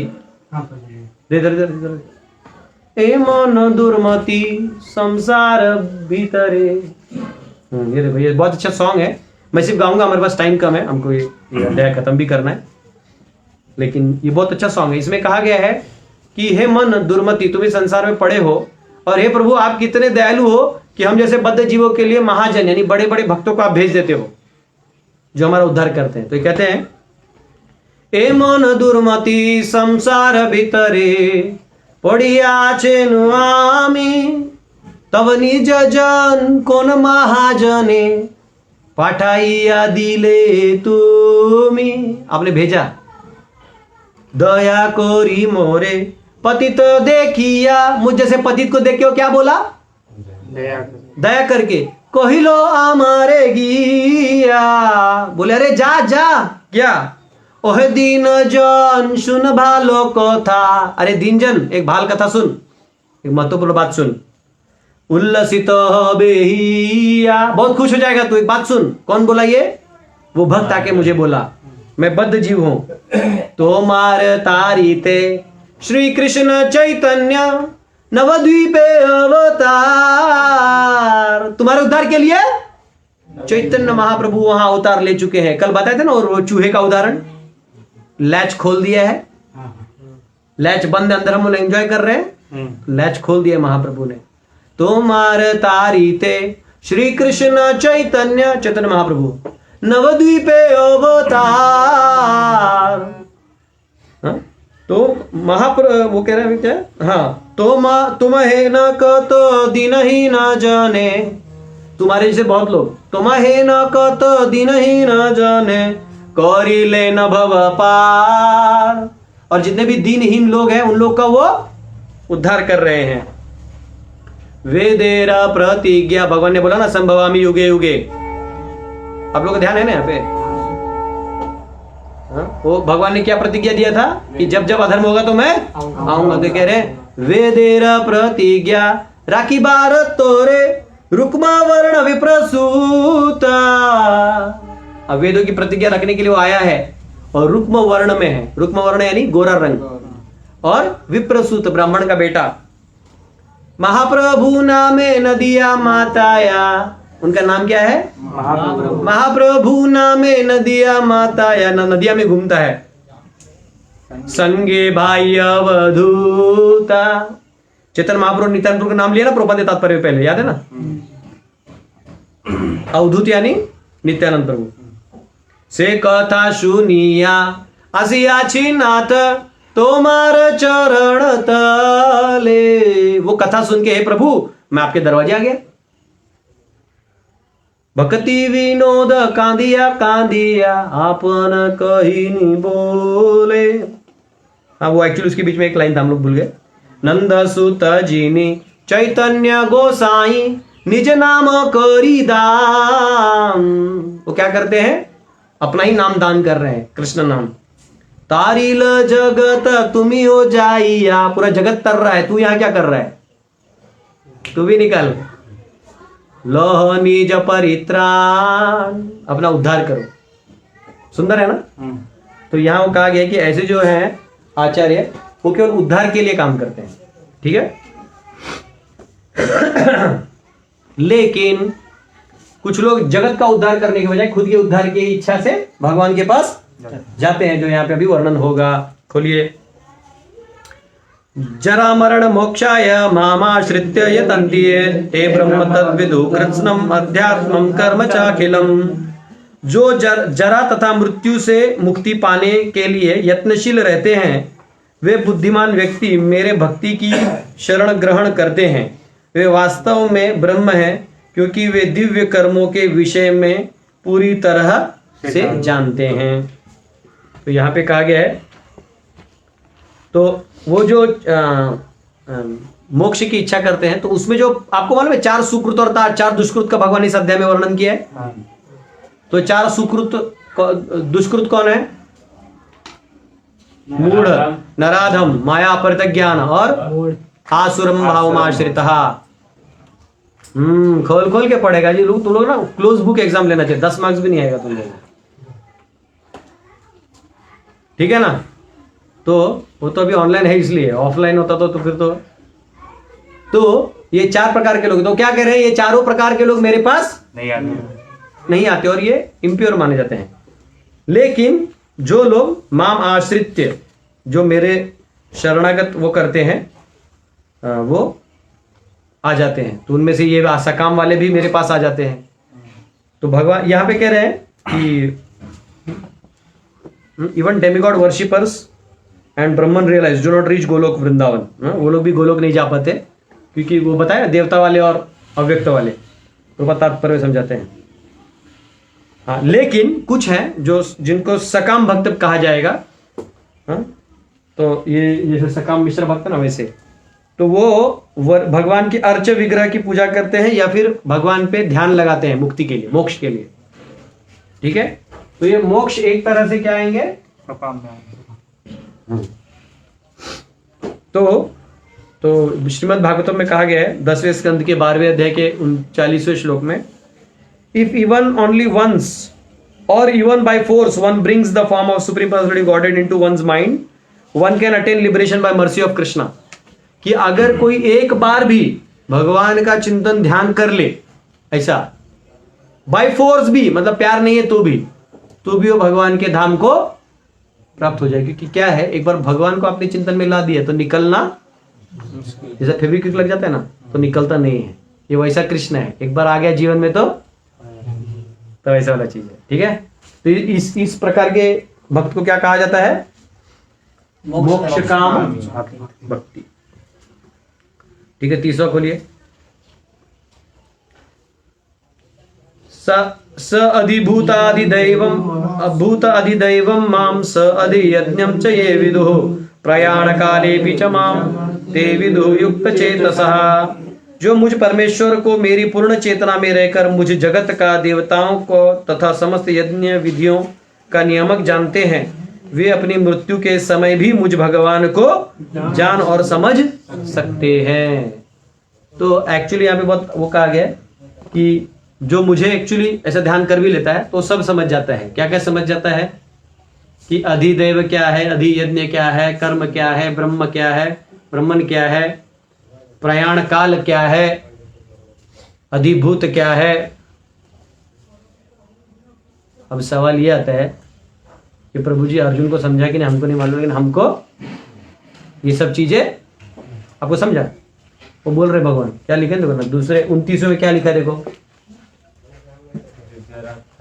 हाँ, उसे क्या हो जाता है, ते ब्रह्म तद विदुः, उसे क्या समझ में आ जाता है, ब्रह्म। हाँ, ब्रह्म जान जाता है, अध्यात्मम जान जाता है, कर्म जान जाता है। दूसरे 30वें श्लोक में अधिभूत जानता है, अधिदेव जान जाता है, अधियज्ञ जान जाता है, प्रयाण काल जान जाता है। आप क्या समझे इसमें? योग मिश्र में है, योग मिश्र तो है, आप इन सारे एलिमेंट्स में क्या समझे? बोलते कि वास्तव में ब्रह्म मतलब जाने का कोई आत्मा है। ये जो भी समझना है अगले अध्याय में भगवान अर्जुन हमारे लिए वापिस पूछने वाले कि प्रभु आप फटाफट कर दिए, वो थोड़ा सिलेबस ऐसा मत करिए, थोड़ा समझाइए प्लीज।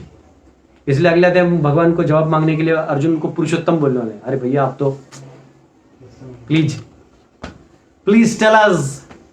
ठीक है, तो अगले अध्याय में जाते हैं। खोलिए 8वां अध्याय।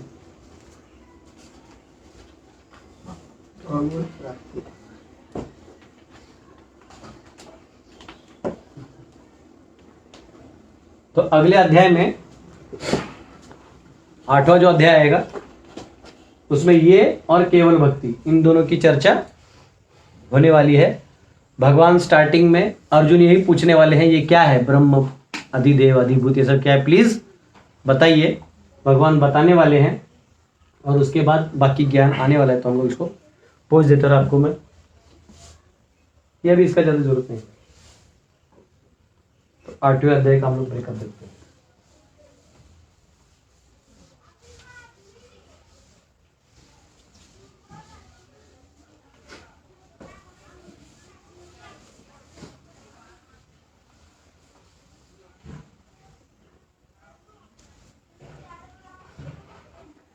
ठीक है, 8वें अध्याय में कितने श्लोक हैं? आपको ब्रेकअप आया होगा, देखो व्हाट्सएप पे जो ब्रॉडकास्ट वाले हैं उनका आपका है, भेजा है ना, तो आप लोग को ब्रॉडकास्ट में मैसेज आया होगा। और जो लोग नहीं आया है तो कृपया करके जो मैं बोर्ड पे लिख रहा हूँ इसको आप लिख सकते हैं।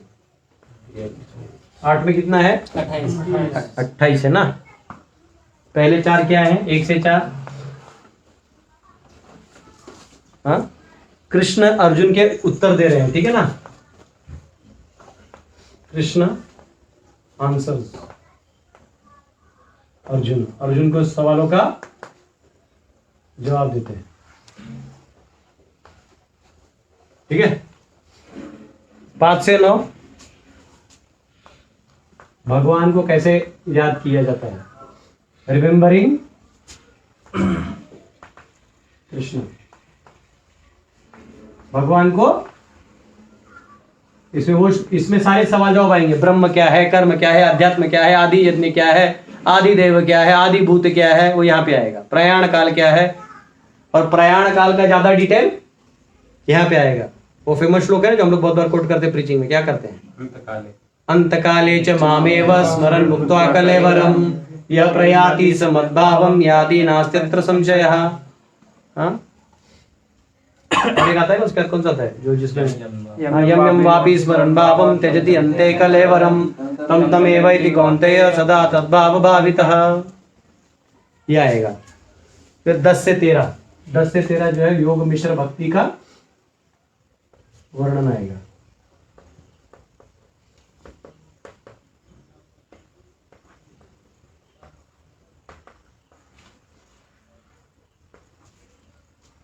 ठीक है, फिर 14 से 16 जो है शुद्ध भक्ति आएगा। क्या आएगा? शुद्ध भक्ति, प्योर डिवोशनल सर्विस। ठीक है, 17 से 22 जो है वो भौतिक और आध्यात्मिक जगत कंपैरिजन है। ठीक है, कंपैरिजन ऑफ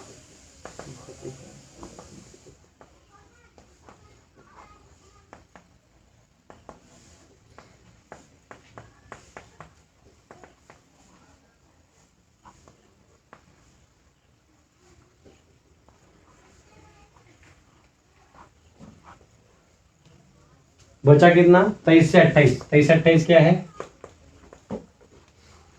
23 से 28 है supremacy of devotion in attaining supreme, मतलब भक्ति योग की सुप्रीमसी, ऐसा मैं लिख देता हूं।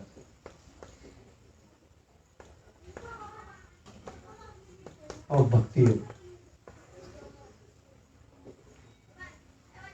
समझ में आया? सारे 8 अध्याय।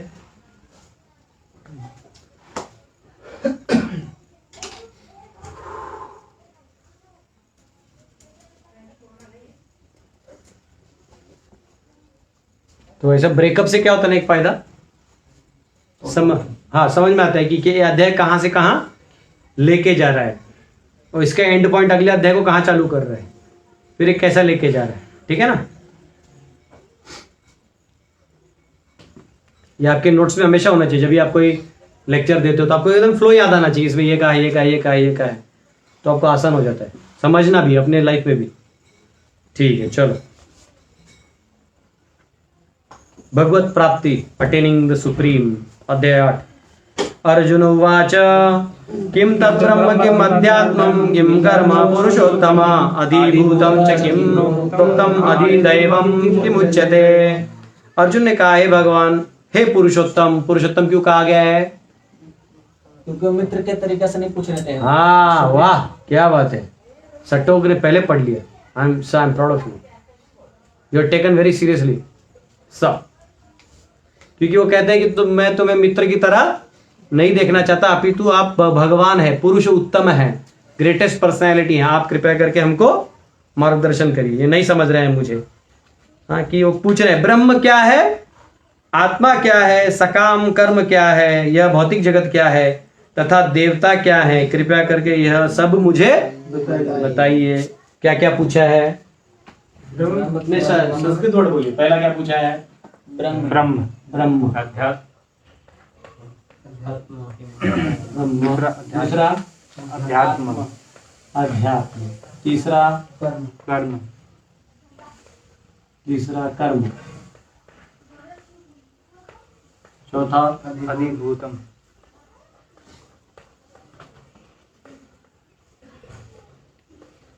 अधिभूत। पांचवा अधिदेवम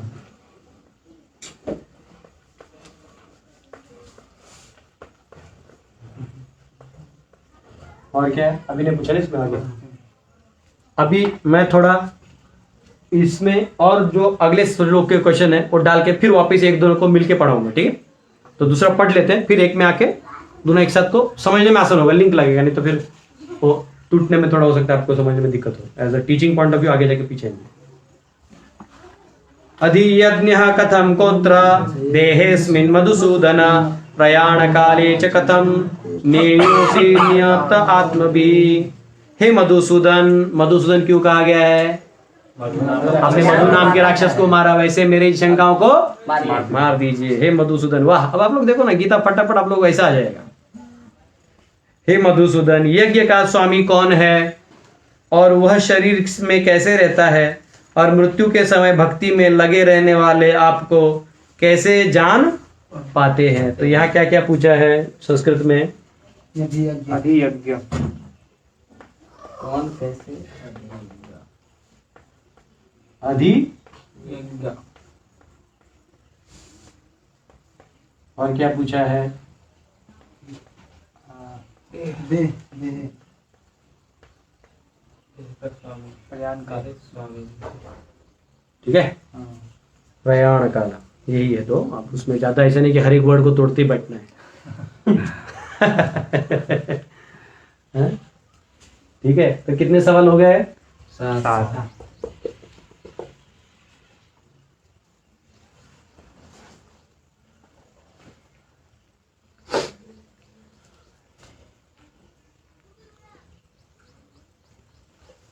आज संस्कृत का क्लास नहीं है ना? आ सकते हैं। तुमको लगा हम छोड़ देंगे? क्या लगा शाबाशी मिलेगा? हाँ, गब्बर खुश हो जाएगा?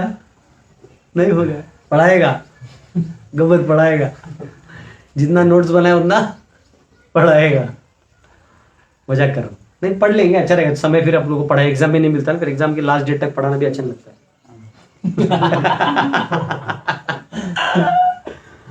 ठीक है, समझ में आया? कोई दिक्कत? अभी यहाँ पे अर्जुन है ना, एक्चुअली पूछ रहे हैं क्योंकि उनको कंफ्यूजन है। वो ये पूछ रहे हैं कि अभी आपने जो प्रभु बोला, ब्रह्म बोला ना, ये सब कहाँ बोला भगवान ने? पिछले अध्याय में पिछले अध्याय के 29 और 30 में ये बोला। उसी को रिपीट अर्जुन पूछ रहा है। अर्जुन क्या करता है ना, जो उसको नहीं समझता है तो पूछता है। एक अच्छे शिष्य का लक्षण है। वो अपने को स्मार्ट नहीं दिखा रहा है कि मैं बहुत समझ गया हूं, ना ना ना, क्लियर करना चाहते, बहुत सिंसियर एंड प्लेन स्टूडेंट है। जैसे 13वें अध्याय में 6 सवाल पूछे। कौन क्या क्या पूछा है 13वें अध्याय में? क्षेत्र, क्षेत्रज्ञ, ज्ञान, न्याय, पुरुष और प्रकृति। यहाँ कितने पूछे हैं? 7। वहां उन 6 को समझाने के लिए पूरा अध्याय दे दिया, यहाँ इनको समझाने के लिए पूरा समझ में आ गया। तो भगवान पूरा एलिबरेटली बोलते हैं, लेकिन भगवान इतने स्मार्ट है, यहां से लेके यहां 2 श्लोक में खत्म, इसको आगे बढ़ाते हैं। ठीक है, और आचार्य ने इतना अच्छा टीका लिखा, मतलब दिल खुश हो गया। तो अर्जुन का सवाल क्या है ये वो सुनिए पहले। अर्जुन का सवाल ये है कि जो ब्रह्मन है वो क्या है, क्योंकि ब्रह्मन का मतलब है objects of knowledge for person desiring liberation. जो लोग मुक्ति चाहते हैं उनके जो डिजायरेबल ऑब्जेक्ट है वो ब्रह्मन है, बराबर। तो क्या वो जीव है कि परमात्मा है? वो क्या पूछ रहे हैं कि प्रभु ये ब्रह्म जो आप पूछ रहे हैं वो क्या है, जीव है कि परमात्मा? ये पूछ रहे हैं। क्या पूछ रहे हैं? जीव है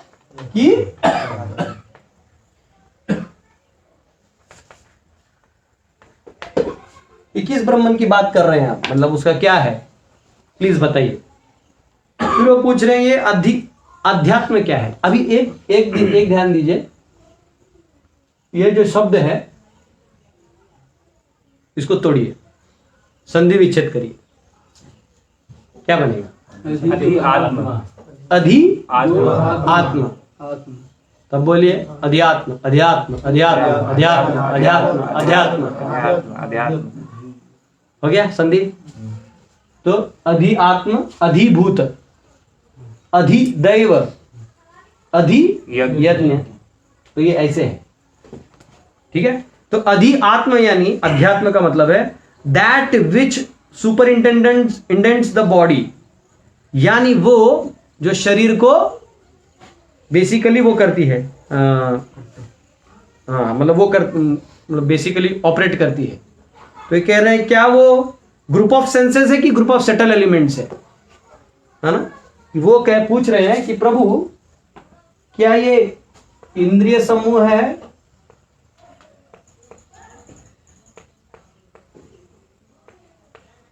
इंद्रिय का समूह है जो इसको करवाता है, या दूसरा क्या है सटल सूक्ष्म, हाँ सूक्ष्म एलिमेंट्स या सूक्ष्म धातु है, क्या इसको बेसिकली जो इसको चलाते हैं अधिआत्मा, बराबर क्या है बताइए प्लीज। फिर पूछ रहे कर्म क्या है, क्या ये डे टू डे एक्शंस हैं जो रोज नियमित आदमी करता है, इसको आप कर्म कह रहे हैं, या एक्शन प्रिस्क्राइब्ड बाय वेदास? तो कह रहे हैं क्या ये डे टू डे की वजह डेली लिख देता हूं तो ज्यादा अच्छा होगा, डेली एक्शंस है या वैदिक प्रिस्क्राइब्ड एक्शन है?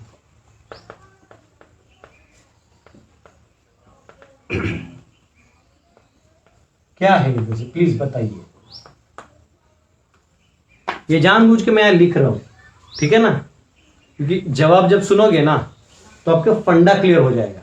ना तो प्रॉब्लम क्या होगा, मुझे बोलने के लिए कुछ नहीं, मैं बोल के चला जाऊंगा तो आप पूछोगे इसमें अर्जुन को सवाल क्या था फिर, समझ लो। तो ये समझना जरूरी है।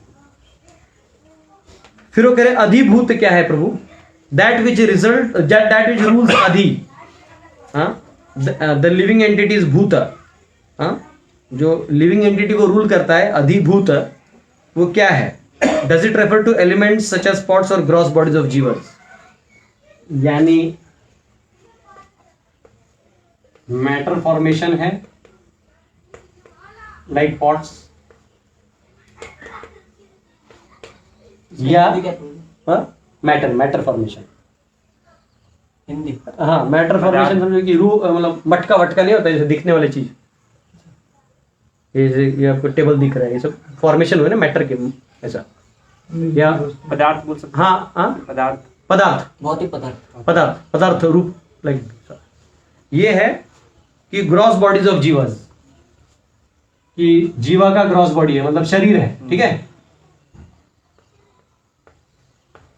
क्या है ये जो अधिभूत है, यानी जीव को अधि करता है, रूल करता है, तुम समझा? अधि यानी जिसको डोमिनेट करने वाला, मतलब दैव को डोमिनेट करने वाला क्या है? भूत को डोमिनेट करने वाला आत्म, यानी जो आत्म यहां शरीर को भी बोलते हैं, मन को भी बोलते हैं, आत्मा को भी बोलते हैं। तो ये अधि आत्म क्या है, समझा आपको? डेफिनेशन में जाओ, क्योंकि डेफिनेशन में थोड़ा भी मिस्टेक नहीं होना चाहिए। उसके बाद हम चाहे तो भुर्र करके फ्लो जा सकते हैं, गलती नहीं करना है, ये लगाना फैम थोड़ा भी। तो उसके बाद वो पूछते हैं अधिदैवम, इज इट मेडिटेशन ऑन देवताज और यूनिवर्सल फॉर्म? जो अधिदैव कहा गया है, तो आपने जो बोला वो अधिदैव जो उसको समझ में आ जाता है, तो वो देवता समझ में आते हैं कि यूनिवर्सल फॉर्म, किस पे वो मेडिटेट करने की बात हो रहा है? डेमिगॉड यानी देवता की यूनिवर्सल फॉर्म, विराट रूप बोलते हैं इसको। क्या बोलते हैं? विराट फॉर्म, विराट कोहली नहीं, तो भगवान का विराट रूप है जो पूरे ब्रह्मांड को आवरण करता है, उसको विराट रूप कहते हैं। वो दूसरे स्कंद में आपको भागवतम में मिलेगा विराट रूप। तो उसमें भगवान की आंख जो है वो सूर्य चंद्र माने गए हैं, नाक है, ये सब बताया गया। जो जांघें हैं वो लोअर प्लैनेटरी सिस्टम है, ये है वो भूमंडल है, सब कुछ दिया हुआ है, ठीक है। फिर वो पूछते हैं अधियज्ञ क्या है? He who presides over the sacrifice, वो आदि कौन है? भगवान इंद्र है कि विष्णु है? यज्ञ को करते हैं ना प्रिसाइड, तो इंद्र है कि विष्णु? कौन है ये? यज्ञ किसके लिए? विष्णु के लिए, फिर इंद्र के? अधियज्ञ यज्ञ का स्वामी है, उसका स्वामी, उसको रूल करने वाला कौन? समझ आए? अधियज्ञ। और फिर प्रयाण काले how are you to be known at the time of death?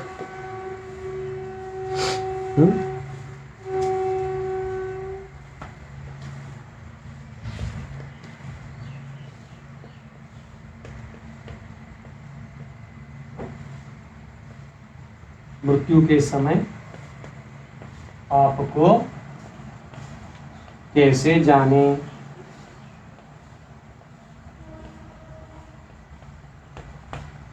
ये सवाल है। कोई दिक्कत?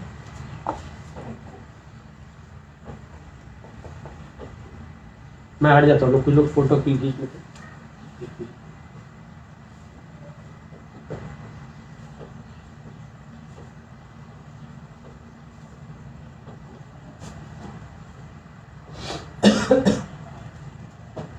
हो गया?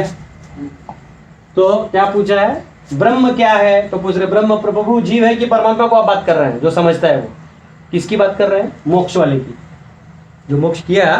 और आपने बोला कि वो ये सब समझ जाता है, वो अगर ऐसे हो जाता तो फिर क्या समझता है? अध्यात्म क्या है? इंद्रिय समूह ही अध्यात्म है, जो इंद्रियों का समूह है, कि सूक्ष्म धातु जो उसके अंदर भी सूक्ष्म एलिमेंट्स है वो। कर्म क्या है? डेली एक्शन है कि वैदिक प्रिस्क्राइब्ड एक्शन है? अधिभूत क्या है? मतलब जीव को अधि करने वाला क्या है? मैटर फॉर्मेशन का क्या है कि ग्रॉस बॉडी है? अधिदैव क्या है? देवता है उनके अधि के, अदेव के, या आपका विराट रूप है? अधियज्ञ क्या है? इंद्र है कि विष्णु है यज्ञ का वो? और प्रयाण काल क्या है? मृत्यु के समय आपको कैसे जाना जाए? प्रयाण काल जो है वो कैसे समझा जाए कि आप कब निकलना है नहीं निकलना है? इसमें सब दिया है ना, उत्तरायण षण्मासा उत्तरायणम सब दिया हुआ है ना 8वें अध्याय में, याद है? आएगा आएगा, टेंशन मत लो। सवाल समझ में आ गए सारे? तो ये आपने लिख भी लिया ना, तो कम से कम समझिएगा सवाल क्या है। अब जवाब जो है एकदम आसान है, लेकिन समझ के लेंगे तो एकदम परमानेंट हमारे दिमाग में रहेगा। ठीक है? तो यहाँ पे वैसे मैंने बहुत सुंदर श्लोक आया है जो, तो यहाँ पे कहा गया है कि प्रभु, प्रभुपाद भी लिखते तात्पर्य में, कि कई बार लोगों को, भक्तों को ये सवाल होता है प्रयाण काल का, कि अगर अंत समय में हम भगवान को याद नहीं कर पाए तो ऐसा कहा गया है कि भगवान आपको खुद याद करेंगे, क्योंकि आपने इतना प्रेम किया है। क्योंकि आप भूल सकते हो ना, भगवान थोड़ी भूलने वाले हैं।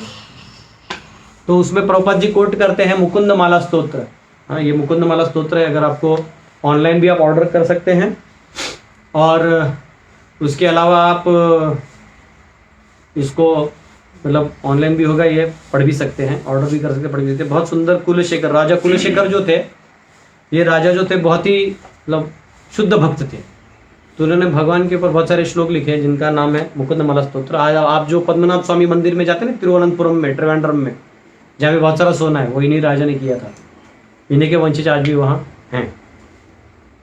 तो इनका एक बहुत सुंदर 33वां नंबर का श्लोक है मुकुंद माला स्तोत्र में। वो कहते हैं, कृष्णा त्वदीय पद पंकज पंजरांतम आदैव्य में विशतु मानस राजहंसा प्राण प्रयाण समये कफवात पित्ते कंठावरोधन विधौ स्मरणम कुतस्ते। वो कहते हैं, O Lord Krishna, at this moment let the royal swan of my mind enter the tangled stems of the lotus of your feet. How will it be possible for me to remember you at the time of death when my throat will be choked up with the mucus, bile and air। प्रभु, जब मैं अभी हूं तभी मुझे आपको याद कर लेने दो कि जब कंठावरोधन विधौ स्मरणम कुतस्ते, कंठ में एक बार कफवात पित्त हो जाए और मैं जब बोलने लायक ही न रहूं तो मैं क्या कर पाऊंगा। तो कम से कम मेरा मन आपके इसमें चित्त, मेरा चित्त जो आप में लगा रहेगा। ये बहुत सुंदर श्लोक है, प्रभुपाद भी कोट करते हैं। ठीक है, तो चाहे तो आज हम यहाँ हॉल्ट कर देते हैं। ठीक है, ये क्वेश्चंस आप लोग दिमाग में रख लीजिए, क्योंकि बताने में कोई प्रॉब्लम नहीं है, 2 मिनट में भी हो जाएगा। कर लें क्या? चलिए कर लेते हैं। ठीक है, हरे कृष्णा। तो तीसरा श्लोक खोलिए।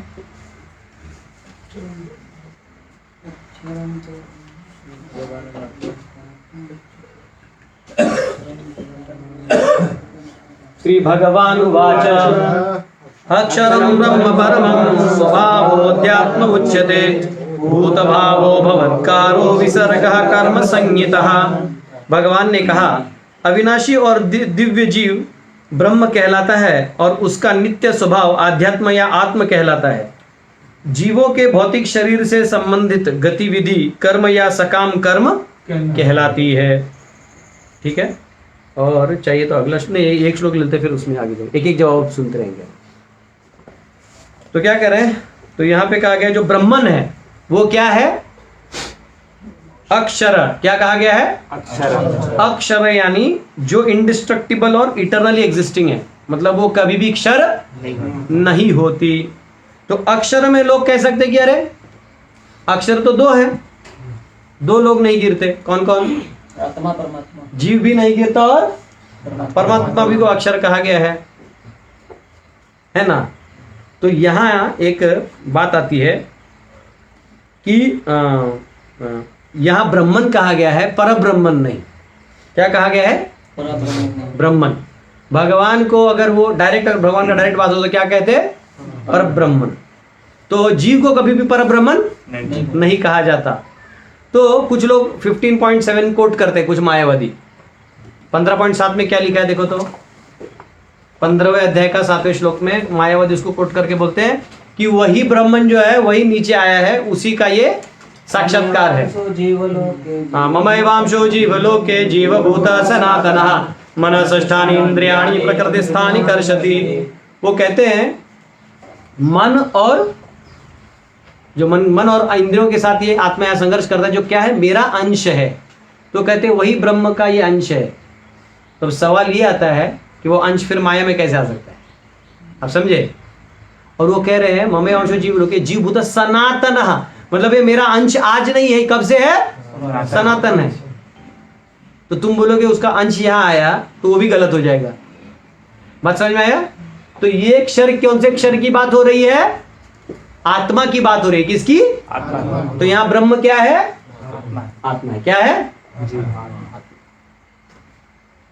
फिर वो कहते हैं आत्मा, और इधर आचार्य भी कुछ कोट करते हैं, हम बता रहा हूँ, कह रहे हैं हाँ, वो कह रहे हैं कि अक्षर कहा गया है और उसका प्रमाण बृहदारण्यक उपनिषद 3:8-8 में भी आया है। फिर वो कह रहे हैं परमम भी कहा है यहाँ पे। क्या कहा गया है, अक्षरम परमम। परमम यानी डिस्टिंक्ट फ्रॉम बॉडी, ट्रांसेंडेंटल है, वो इस शरीर से परे है। ठीक है, सुबाल उपनिषद है, सुबल नहीं, सुबाल उपनिषद मंत्र 1 में कहा गया है अव्यक्तम अक्षरे लीयते क्षरम तमसी लीयते तम एकी भवति परस्मिन। अव्यक्त यानी सटल स्टेट ऑफ प्रकृति, जो प्रधानता मालूम है, अव्यक्त मर्जेज इनटू अक्षर। अव्यक्त जो है वो अक्षर में घुस जाता है, एग्रीगेट ऑफ जीवस। अक्षर मर्जेज इनटू तमस, और जो प्रकृति का सटल स्टेट है, सटल स्टेट ऑफ प्रकृति विद जीवा, उसको अक्षर कहते हैं। और तमस यानी becomes one with the Lord, जो तमस है वो भगवान के साथ एक हो जाता है। तो इसका मतलब क्या हुआ कि वो अक्षर किसकी बात हो रही है, जीव की बात हो रही है, क्योंकि नहीं तो एक होने की बात नहीं होती। तो एक किस में होना है, शक्ति में नहीं, इच्छा में। समझ में है। तैतरीय उपनिषद 2.5 में कहा गया है विज्ञानम ब्रह्म चेद वेद। इफ वन नोज दैट आत्मा, द आत्मा कॉल्ड ब्रह्मन एज विज्ञान, one does not become bewildered. जो ये समझ जाए कि ब्रह्म जो है वो क्या है, आत्मा है। ठीक, दूसरा सवाल क्या था, क्वेश्चन है कि जो ब्रह्म का अर्थ जीव है, तो कहीं कहीं संस्कृत में ब्रह्म का मतलब वो भी आता है। हाँ। तो एक्चुअली क्या है, इसलिए हमको कंटेक्स्ट देखना पड़ेगा। कंटेक्स्ट यानी वो श्लोक कहाँ आया है। जैसे ब्रह्म शब्द का, आत्म शब्द का अर्थ क्या होता है, शरीर भी होता है, मन भी होता है। ये आपका अपना कोई सगा है ना, ये अपना एक मेरी ही आत्मा है बोलता है, या मन भी कहा जाएगा, बुद्धि भी कहा जाएगा, और आत्मा को भी आत्मा कहा जाएगा। और इस ब्रह्मांड की आत्मा को, भगवान को भी आत्मा कहा जाता है। तो अब आपको कंटेक्स्ट देखना पड़ता है, इसलिए इतना क्लैरिफिकेशन लगता है ना। ये मैं आपको इतना क्लैरिफिकेशन से क्यों पढ़ा रहा हूँ, क्योंकि कल जब आप कहीं जाओगे तो आपको डाउट नहीं होना चाहिए कि यहाँ परमात्मा का बात हो ही नहीं सकता। मोक्ष परमात्मा को चाहिए क्या, समझ रहे हो। तो वो जो जीव है वो मोक्ष समझ जाता है कि मैं जीव में स्थित हो जाता है, आदि देव जान जाता है, आदि भूत जान जाता है। वरना वो ब्रह्म जान जाता, वो ब्रह्म पर ब्रह्म जान जाता, तो ये सब जानने का बात ही नहीं था, क्योंकि पर ब्रह्म हो गया तो ये सब का बात आता नहीं। समझे लॉजिक।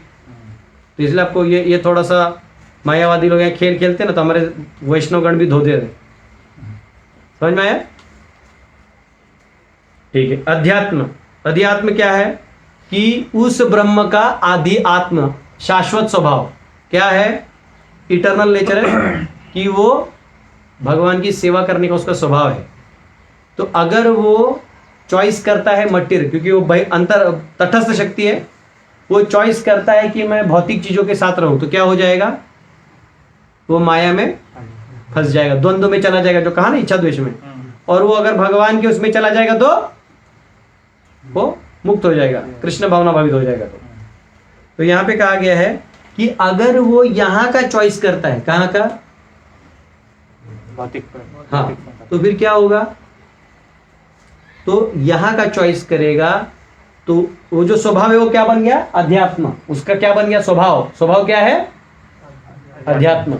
उसको ये उसका नेचर करने में, काम करने में लगा रहा है। तो स्वभाव यानी आत्मा का भाव, अपना नेचर, नेचर। लेकिन वो अगर वहां नहीं लगाएगा चेतना, तो उसका भाव स्व क्या हो जाएगा, शरीर हो जाएगा। उसके अंदर के इंप्रेशन उसको खींचेंगे। बात समझ में आया? तो ये उसका ये इंद्रिय समूह है, सूक्ष्म धातु भी नहीं है, वो क्या है, उसका कॉन्स्टिट्यूशनल नेचर, इटर्नल नेचर। तो अब क्या होगा, जब वो इधर के दुनिया में चक्कर काटेगा, मैं ये पोज देता हूं, तो आपको डायग्राम भी बना के बताऊंगा।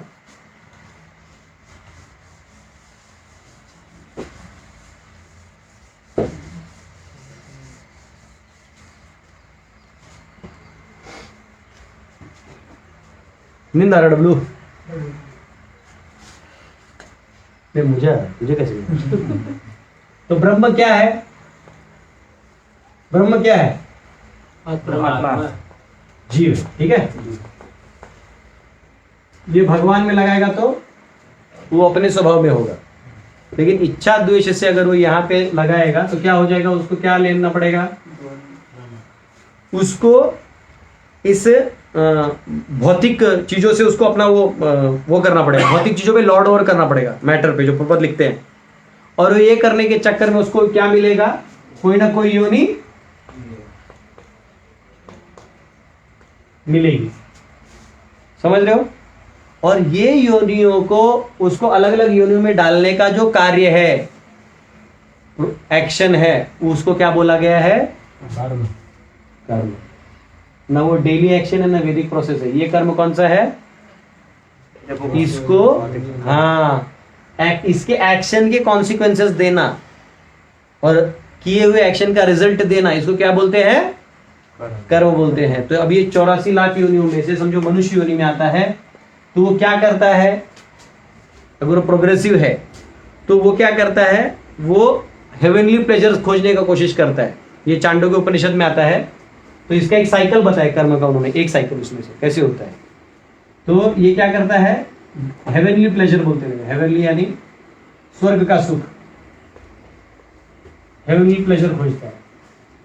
हेवनली प्लेजर खोजेगा तो कोई प्रोसेस से जाएगा, तो उसके लिए वो यज्ञ करता है। कौन सा यज्ञ, सैक्रिफाइस इत्यादि, ठीक है ना।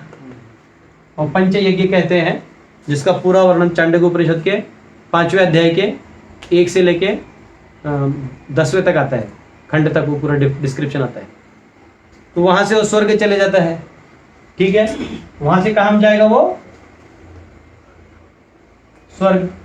और स्वर्ग में जब उसका वो क्षीण हो जाता है तो नीचे गिर जाता है।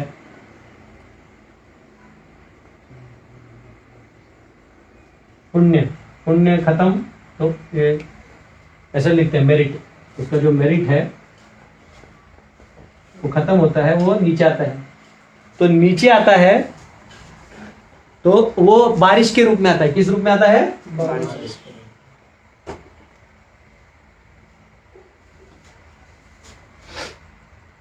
बारिश से वो किस में जाता है, हाँ, ग्रेन्स, ग्रेन, अन्न में जाता है। अन्न से वो हाँ वीर्य में जाता है, ठीक है, यानी पुरुष के सीमन में जाता है। इससे वो वुमन के गर्भ में जाता है और इससे उसको वापिस मनुष्य योनि मिलता है। और उसके बाद वो क्या करता है, वापिस ये साइकिल फॉलो करता है। तो ये हर बार उसको एक जन्म मिलने का जो कनेक्शन है उसको क्या बोला जाता है, कर्म कहा जाता है। क्या करते हैं, क्या कहते हैं इसको, कर्म। इसको शॉर्ट में बोल सकते हैं अपना फ्री विल। फ्री विल तो नहीं बोलते ना आपको, कर्म मतलब कर्म जो है वो बेसिकली आपने जो जो एक्शन किए हैं उसका वो रिजल्ट देता है। अब यही तुम अगर प्राणियों की तरह जियोगे तो अगला जन्म क्या मिलेगा, प्राणी। तो ये जंक्शन पॉइंट है जहां से डिसाइड हो जाए कर्म क्या करना है तुम्हारे साथ। समझ रहे हो, पढ़े मेरा डायग्राम है, बाद में नोट्स का ले लेना। इसको भेजना है क्या, मेरे पास है, ले लो, मैं बाद में नोट्स कर दूंगा, ले लो फोटो खींच लो।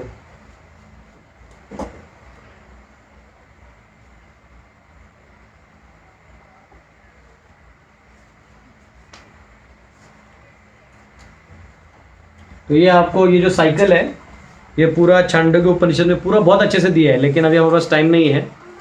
बहुत सुंदर दिया है, पूरा पूछा गया है कि जल से मनुष्य कैसे होता है, पानी से, ये पानी है ना, पानी का बूंद से मनुष्य हो जाते हो। शरीर नहीं ना आपको, लेकिन पानी के बूंद से आप जाके शरीर हो जाते हो। तो ये पूरा दिया है पंचम प्रपाठक में 5वां खंड में। हाँ, फिर देखो वह पर्जन्य यज्ञ की दूसरी अग्नि है। जैसा पूरा बताया है, वो बहुत लंबा है, बहुत जबरदस्त है, मतलब उसको पढ़ के मेरे को एक्सटेसी फील होता था। तो अगर हम लोग जब उपनिषद पढ़ेंगे और समय मिलेगा छांदोग्य उपनिषद का, तो इसका विवरण पूरा डिटेल दिया है। ये तो ये मैंने ऐसे लिख दिया ना, पूरा डिटेल दिया है इसका भी। क्या सवाल है, जो मॉडर्न साइंस तो पकाऊ लगता है मेरे को ये सब पढ़ने के बाद। हम लोग 2D 3D पढ़ रहे हैं ना, हम लोग इतने मूर्ख है, उन्होंने जैसे समझा है उसी के माध्यम से समझने की कोशिश कर रहे हैं, समझेगा ही नहीं। हमको शास्त्र के माध्यम से समझना होगा कि ये क्या बोलते हैं, क्या अग्नि, कैसे अग्नि इसमें वो बन जाता है। आप जानते हैं, मैं पढ़ा मैं एड़ा हो गया, अग्नि क्यों देते हैं मालूम है आपको, अग्नि क्यों देते हैं मालूम है क्या, मरने के बाद। अरे अग्नि हमको आगे लेके जाती है। जैसे ये जो हाँ, तो अग्नि के माध्यम से जाता है। मैं एड़ा हो गया पढ़ के, अभी मैं तो एकदम मतलब मेरे को तो ऐसे कोई पॉइंट मिलता तो मैं और भी एक्सटेंसिव में चलाता हूँ, इसलिए मैंने ज्यादा श्लोक के नोट ही नहीं बना पाई। अग्नि लेके जाता है, इसलिए अग्नि दिया जाता है। ऐसे जो गाड़ दे तो फिर वो भूति बनेंगे। इसलिए वैदिक सनातन धर्म को पालन करिए, नहीं तो मालूम नहीं कहाँ वास होगा। तो अध्यात्म यानी स्वभाव, स्वभाव यानी substance which is very near to atma. ठीक है, अध्यात्म यानी आचार्य कहते हैं कि जो आत्मा के नजदीक क्या है, तो उसके इंप्रेशंस हैं, जो पिछले जन्मों के इंप्रेशंस है ना, वो सब हैं। तो ये उसको अगले जन्म लेके जाते हैं और ये उसको आत्मा के ऊपर हावी हो जाता है। कहाँ पे, बद्ध अवस्था में। मुक्त अवस्था में नहीं होगा, अगर मुक्त होगा तो उसको ये प्रॉब्लम नहीं आएगा। ठीक है, और इसको कहा जाता है अध्यात्म, यानी वो आध्यात्मिक जीवन की तरफ अग्रसर हो जाएगा। अब ये जो उसका स्वभाव है, ये जो आत्मा का जो दूसरा स्वभाव है, इधर का स्वभाव आध्यात्मिक स्वभाव होगा, मुक्त है तो वो उधर चला जाएगा। लेकिन अगर वो यहाँ को आइडेंटिफाई कर लेगा तो इस चक्कर में गिर जाएगा। तो इसको कहा जाता है अध्यात्म। तो वो कह रहे हैं जो मोक्षकामी है वो इस स्वभाव से हटा के अपने आप को उस स्वभाव में डाल लेता है। समझा आपको? हाँ, ठीक है। तो उसका वेदांत सूत्र में भी आता है, 3.1.1 में आता है, तदंतर प्रतिपत्तौ in going to another body the jiva takes subtle elements. तो जब दूसरे शरीर में जाता है जीव, तो सारा बस ये सिर्फ अन्नमय कोश छोड़ के बाकी सब कोश लेके चला जाता है। ठीक है, ओके, हरे कृष्णा। तो मुझे लगता है 8.4 जो है बचे हुए क्वेश्चंस कर ही लेते हैं। हाँ, थोड़ा ही एक ही झटके में हो जाएगा फालतू में, ये तो कल इतना रिवाइज करने में बहुत टाइम लगता है। ठीक है, अधिभूतम क्षरो भावः पुरुषश्चाधिदैवतम् अधियज्ञोहमेवात्र देहे देहभृतांबर। हे देहधारियों में श्रेष्ठ, निरंतर परिवर्तनशील यह भौतिक प्रकृति अधिभूत कहलाती है। भगवान का विराट रूप जिसमें सूर्य तथा चंद्र जैसे समस्त देवता सम्मिलित हैं, अधिदेव कहलाता है तथा प्रत्येक देहधारी के हृदय में परमात्मा स्वरूप स्थित मैं परमेश्वर अधियज्ञ का स्वामी कहलाता हूं। तो बहुत सिंपल है, वो यहाँ कह रहे हैं कि अधिभूत जो है, अधिभूतम, अधिभूत क्या है, इधर तक हो गया, 1 2 3 हो गया। अधिभूत जो है वो कहते हैं physical nature which constantly changes, यानी जो 6 परिवर्तन होते हैं ना, कौन से जन्म होता है, बर्थ, ग्रोथ होता है, बड़े होते हैं हम, फिर हम कुछ समय के लिए वहाँ रहते हैं, कुछ काल के लिए, और फिर हम हमारे बाई प्रोडक्ट्स होते हैं, हाँ, बच्चे होते हैं, फिर ड्विंडल होते हैं यानी बूढ़ा हो जाता है, फिर आदमी वैनिश होता है, खत्म। तो इस चेंज को क्या कहा गया है, अधिभूत। मैटर फॉर्मेशन नहीं या ग्रॉस बॉडी नहीं, उसके इस परिवर्तन को अधिभूत कहा गया है, जो भूत के ऊपर, जीव के ऊपर लागू हो जाता है। समझ में आया? बद्ध अवस्था में इसके ऊपर लागू हो जाता है, तो जब मोक्षकामी उसको ये समझ में आ जाता है। अधिदैवम क्या है कि देवों पे कौन राज्य करता है, तो कह रहे हैं कि जो भगवान का विराट पुरुष रूप है ना, विराट रूप है पूरा ब्रह्मांड का, वो विराट रूप जो है वो देवताओं के ऊपर भी राज करता है और सारे मटेरियल एलिमेंट्स पे भी राज करता है। तो अधिदैवम वो है, विराट पुरुष है। तो प्रभुपाद समझाते हैं कि जो विराट पुरुष का जो ध्यान है वो मोक्षकामी लोग इसलिए करते हैं क्योंकि वो टेम्पररी फॉर्म है, समझ रहे हो, लेकिन भक्त इसके ऊपर आधा ध्यान नहीं करते, इसलिए भक्तों को इतना लोड लेने का जरूरत नहीं है। ठीक है, फिर वो कहते हैं कि अधियज्ञ, अधियज्ञ यानी ये, तो वो देवता नहीं है, अपितु कौन है, परमात्मा है, जो आपके हृदय में स्थित है और आपके साथ हर जीव में, हर योनि में जाते रहते हैं, वो एक्चुअली अधियज्ञ है। हाँ, तो वो कह रहे हैं कि हाँ, और वो भगवान ये कह रहे हैं, और वो जो अधियज्ञ है वो एवा, यानी वो मैं ही हूं, वो और कोई नहीं तो मैं हूं, भगवान कृष्ण कहते हैं।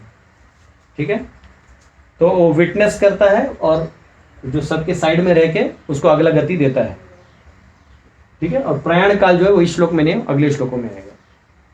ठीक है, तो यहाँ हमारे आचार्य लिखते हैं, by service to my form, अगर कोई मेरी सेवा करता है डायरेक्ट भक्ति, मतलब केवल भक्ति, तो ब्रह्म और अधियज्ञ उसको पता चल जाता है। ब्रह्म पता, आत्मा पता चल जाता है और मैं पता चल जाता हूं, आत्मा और परमात्मा, और बाकी उसको पता चलता है और उसको वो त्याग भी कर सकता है। प्रयाण काल खत्म हो गया, खत्म हो गया, मतलब ये परिवर्तन उसको क्या लेने देना है, वो खत्म हो गया ना खेल, फिर बचेगा क्या, सिर्फ साक्षात्कार करने के लिए 2 ही चीज उसको रखना है, बाकी छोड़ देना, अधियज्ञ और ब्रह्म। थोड़ा टेक्निकल था, मैं जानता हूँ आप लोगों को ये समझाने के बाद भी थोड़ा थोड़ा समझा, लेकिन इसको आप लोग पढ़ सकते हो वापिस, एक बार तात्पर्य पढ़ोगे प्रभुपाद जी का तो समझ में आ जाएगा। ठीक है, हरे कृष्ण, श्री प्रभुपाद की जय। कल मिलेंगे 9:30 बजे। 1 बज गया इसमें ना, 1 क्या बज गया, नहीं वो कल आएगा ना, ये अभी श्लोक में नहीं आंसर उसका, 5वें से। हरे कृष्ण।